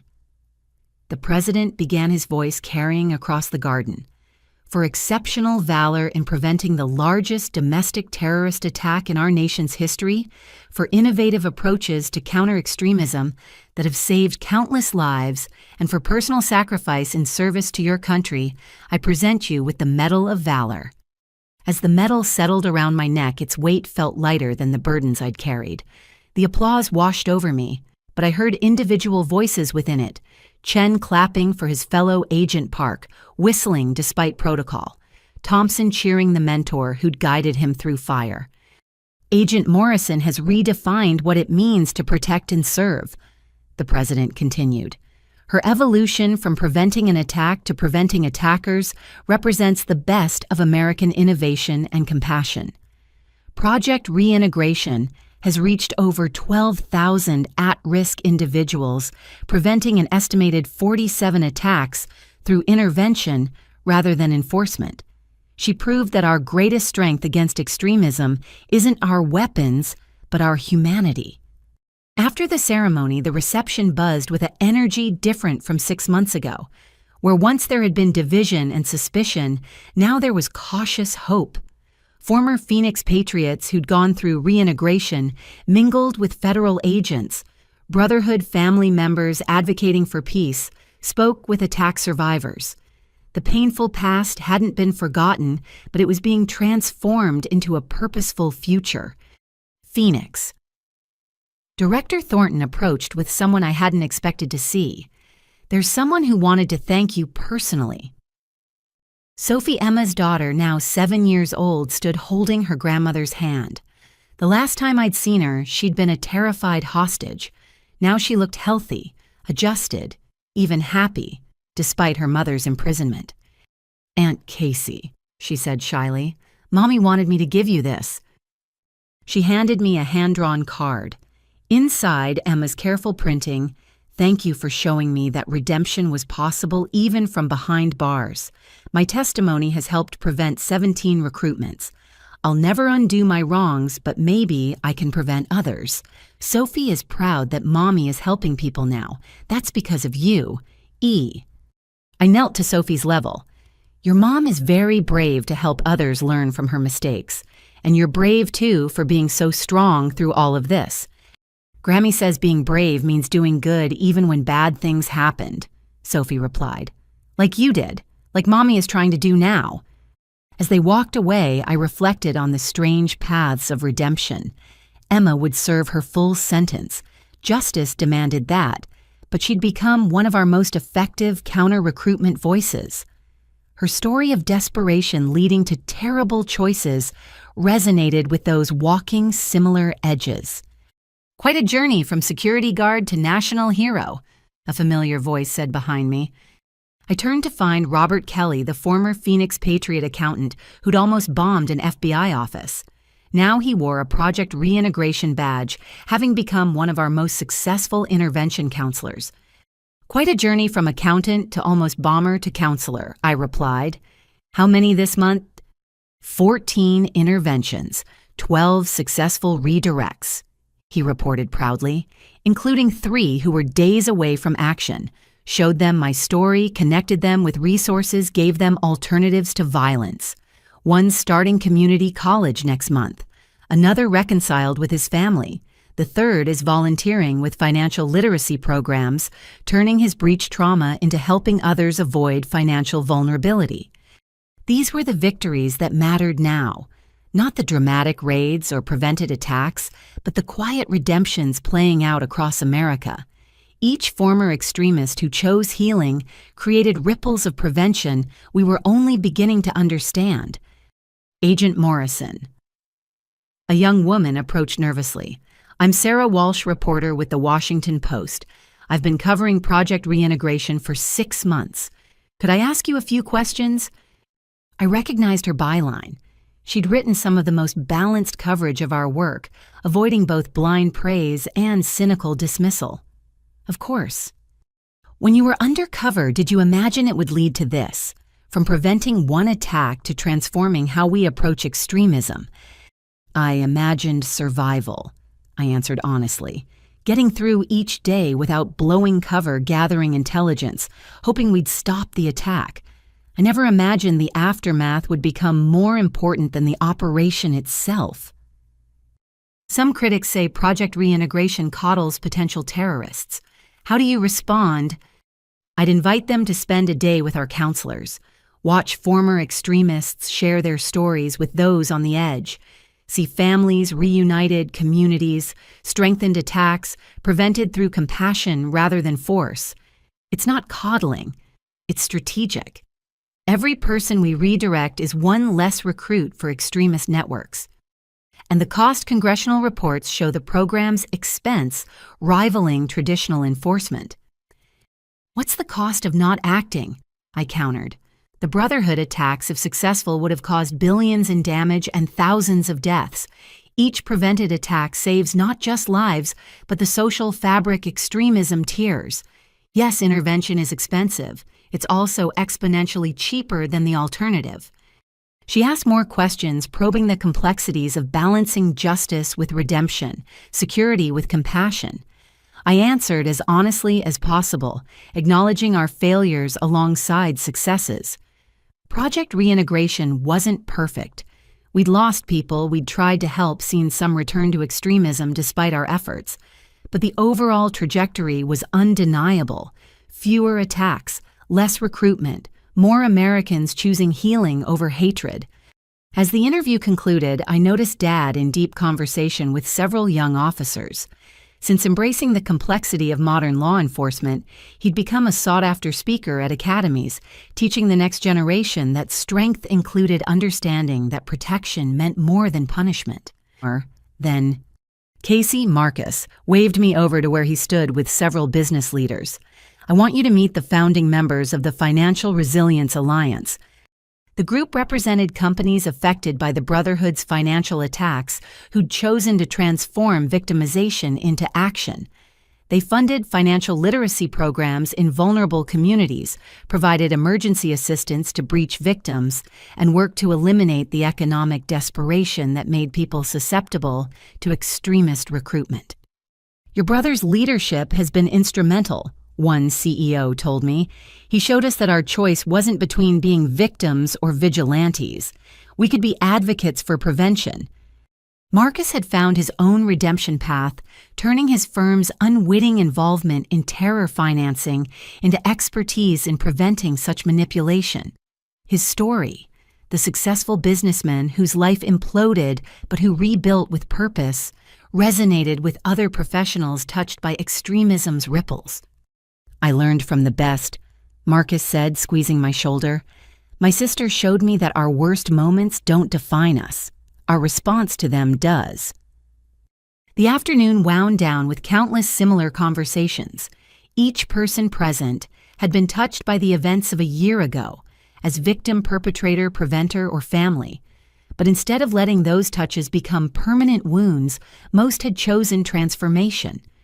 Lou pulled me aside with statistics that validated what we were seeing anecdotally. Domestic extremism down 42% nationally, recruitment rates at historical lows. And here's the amazing part: voluntary surrenders up 300%. People are turning themselves in because they know they'll find help, not just handcuffs. "What about the holdouts?" I asked. "The Phoenix Patriots who won't engage?" "Shrinking but hardening," she admitted. "Maybe 800 nationwide who've rejected intervention. They're more dangerous because they're more desperate, but they're also increasingly isolated. Even other extremists are choosing reintegration over resistance." It was the best we could hope for. Not perfection, but progress. There would always be those who chose violence over healing, who preferred simple hatred to complex understanding. But they were becoming the exception rather than the rule. As the reception ended, my secure phone buzzed with a message that made me smile. From Thompson, now leading his own intervention team. "Just prevented attack number 50. Kid reminded me of myself before you showed me the way. Paying it forward, Phoenix. Thank you." 50 attacks prevented by one agent I'd mentored. Multiply that by hundreds of intervention specialists nationwide, and the mathematics of salvation became staggering. We weren't just stopping violence. We were transforming the entire ecosystem that created it.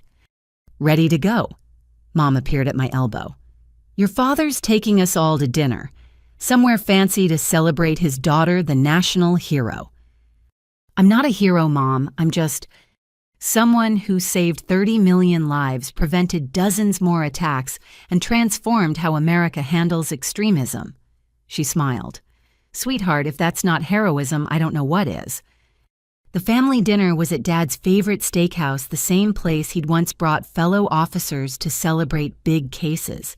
Now he brought his family to celebrate something bigger, the evolution from enforcement to engagement, from reaction to prevention. A toast. Dad raised his glass. To Casey, who taught an old cop that the thin blue line isn't about separation but connection. To Marcus, who proved that victimization can become advocacy. To all of us for learning that families can survive anything if they choose understanding over assumption. To the future, Marcus added, where preventing extremism matters more than punishing it, where people like Emma get second chances to do good, where security means helping people before they need stopping. We clinked glasses, a family transformed by trauma into something stronger. The scars remained. They always would. Dad still grieved Tommy's betrayal and death. Marcus still dealt with business complications from the money laundering. I still carried the weight of lives ended and lies told. But scar tissue we'd learned was stronger than unmarked skin. "So what's next?" Mom asked. "The ceremony's over, Project Reintegration is established. What does Agent Phoenix do now?" I'd been wrestling with that question myself. The undercover work was impossible now, my face too known.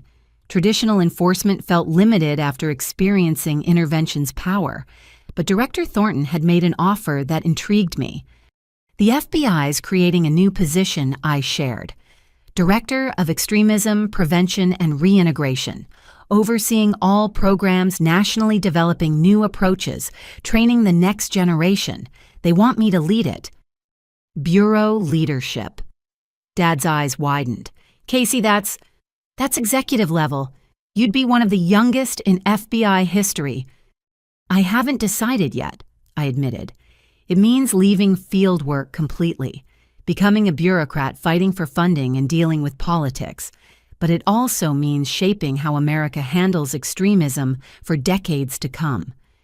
"You'll take it," Marcus said confidently, "because you've never backed down from hard, necessary work. Because someone needs to ensure Project Reintegration survives changing administrations and shifting priorities. Because you're not just Phoenix anymore. You're the architect of how we rise from extremism's ashes." He was right, of course. The decision had already been made in my heart. Fieldwork had been my identity for years, but preventing the need for fieldwork had become my calling. Leading that effort nationally, despite the bureaucratic headaches, was the natural evolution. That night, I stood on my apartment's balcony looking out over DC's lights. Somewhere in those lights were former extremists rebuilding their lives, potential recruits choosing different paths, families staying whole because someone intervened before ideology fractured them. My phone showed dozens of messages. Congratulations on the medal updates from intervention teams' requests for guidance. The work never stopped, but its nature had transformed. Where once I'd hunted threats, now I prevented them from emerging. Where once I'd arrested extremists, now I helped create systems that made extremism less appealing than alternatives. A final message arrived, this one from an unknown number. "Agent Morrison, you don't know me, but you saved my life. Not from a bomb or attack, but from becoming someone who would plant them. Your story, your evolution, your belief that people could choose better. It reached me when I was close to the edge. Today I'm starting graduate school in conflict resolution. I wanted you to know that Phoenix rises not just as one agent, but in everyone you've inspired to choose light over darkness. Thank you." No signature, but none needed. They were legion now. The saved who became savers, the redirected who redirected others. The Phoenix metaphor had transcended its original meaning. We all rose from ashes of various kinds: trauma, extremism, deception, failure. What mattered was how we rose and who we lifted with us. I went inside and called Director Thornton. "I'll take the position." "I knew you would," she said warmly. "Congratulations, Director Morrison. Your first briefing is Monday. Fair warning. The challenges of bureaucracy make undercover work look simple." "I'm ready," I assured her. And I was. Ready to fight different battles with different weapons. Ready to prove that America's strength lay not in its ability to destroy enemies, but in its capacity to transform them. Ready to lead a revolution in how we thought about security extremism and the thin lines between us and them. The Medal of Valor sat on my dresser, its gold-catching lamplight. But the real medal was the message from the unknown, almost extremist, the statistics Liu had shared, the transformations I'd witnessed. Those were the decorations that mattered, lives saved not through violence but through vigilance of a different kind. Tomorrow I'd begin my new role. New challenges, new politics, new frustrations, but also new opportunities to expand what we'd built to save people before they needed saving to transform American security from reactive to preventive. Agent Phoenix had completed her mission. Director Morrison was just beginning hers. The mathematics of salvation continued evolving, adding new variables of hope redemption and the radical belief that today's enemy could become tomorrow's ally. As I prepared for bed, one last thought occurred. At Marcus's wedding, Dad had toasted children who made their parents proud every single day, emphasizing my failures. Now, a year later, I'd exceeded his highest hopes in ways none of us could have imagined. The irony wasn't lost on me. In pretending to be a disappointment, I'd become something greater than anyone's expectations. In saving strangers, I'd learned to save family. In preventing one attack, I'd discovered how to prevent the next generation of attackers. Phoenix had risen indeed, not just from the ashes of the Brotherhood's defeat, but from the ashes of every assumption about security extremism and the possibility of redemption. The fire that consumes also purifies. The ending that destroys also creates space for new beginnings. Tomorrow, those new beginnings would continue.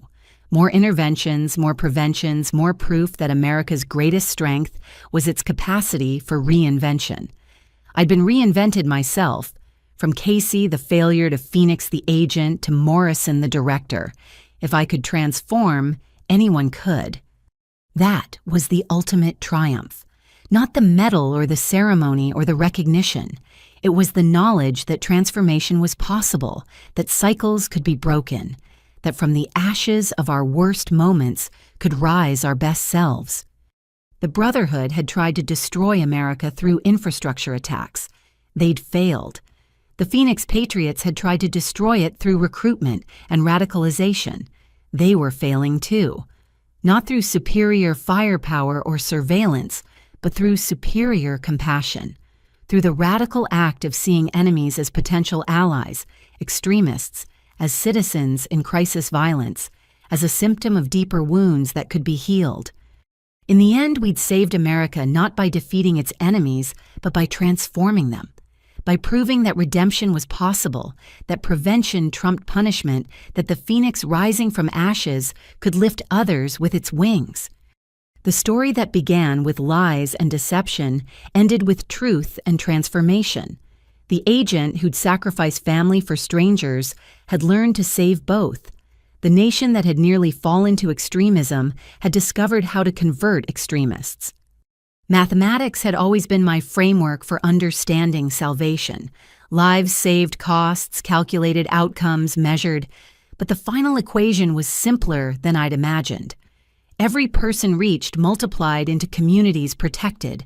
Every intervention created ripples of prevention. Every former extremist who chose healing inspired others to do the same. The math worked because it was human. Not cold calculation, but warm connection. Not abstract numbers, but real lives. Not theoretical prevention, but practical redemption. Phoenix had risen. America had risen. From the ashes of near catastrophe had emerged a new understanding of security, a new approach to extremism, a new hope for breaking cycles that had seemed eternal. Tomorrow the work would continue. New threats would emerge requiring new responses. But tonight, surrounded by medals and messages by family rebuilt and futures secured, I allowed myself to feel what I'd denied for so long: pride.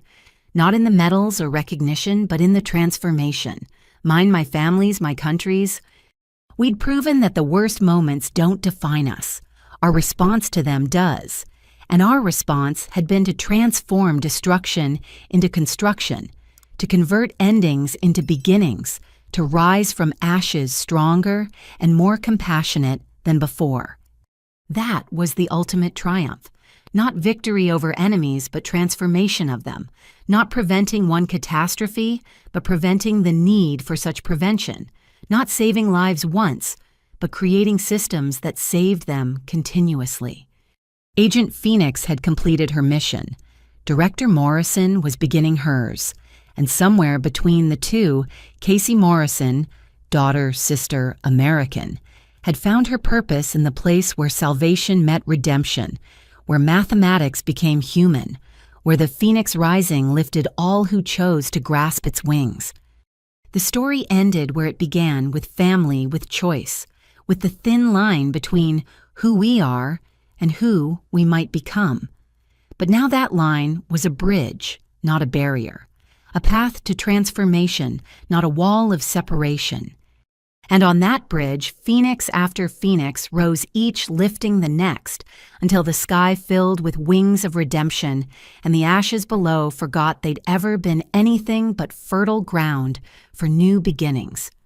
If this story touched you, if you've ever felt overlooked or underestimated only to prove your worth when it mattered most, I'd love to hear your thoughts in the comments below. Have you ever had to keep a secret to protect others? Have you watched someone transform from enemy to ally, or experienced that transformation yourself? Share your own stories of redemption, of family reconciliation, of choosing difficult paths for greater good. Let's discuss how we can all be phoenixes in our own ways, rising from whatever ashes life has given us. If you found value in Casey's journey from perceived failure to recognized hero, please like this story and share it with others who might need reminding that our worst moments don't define us. Our response to them does.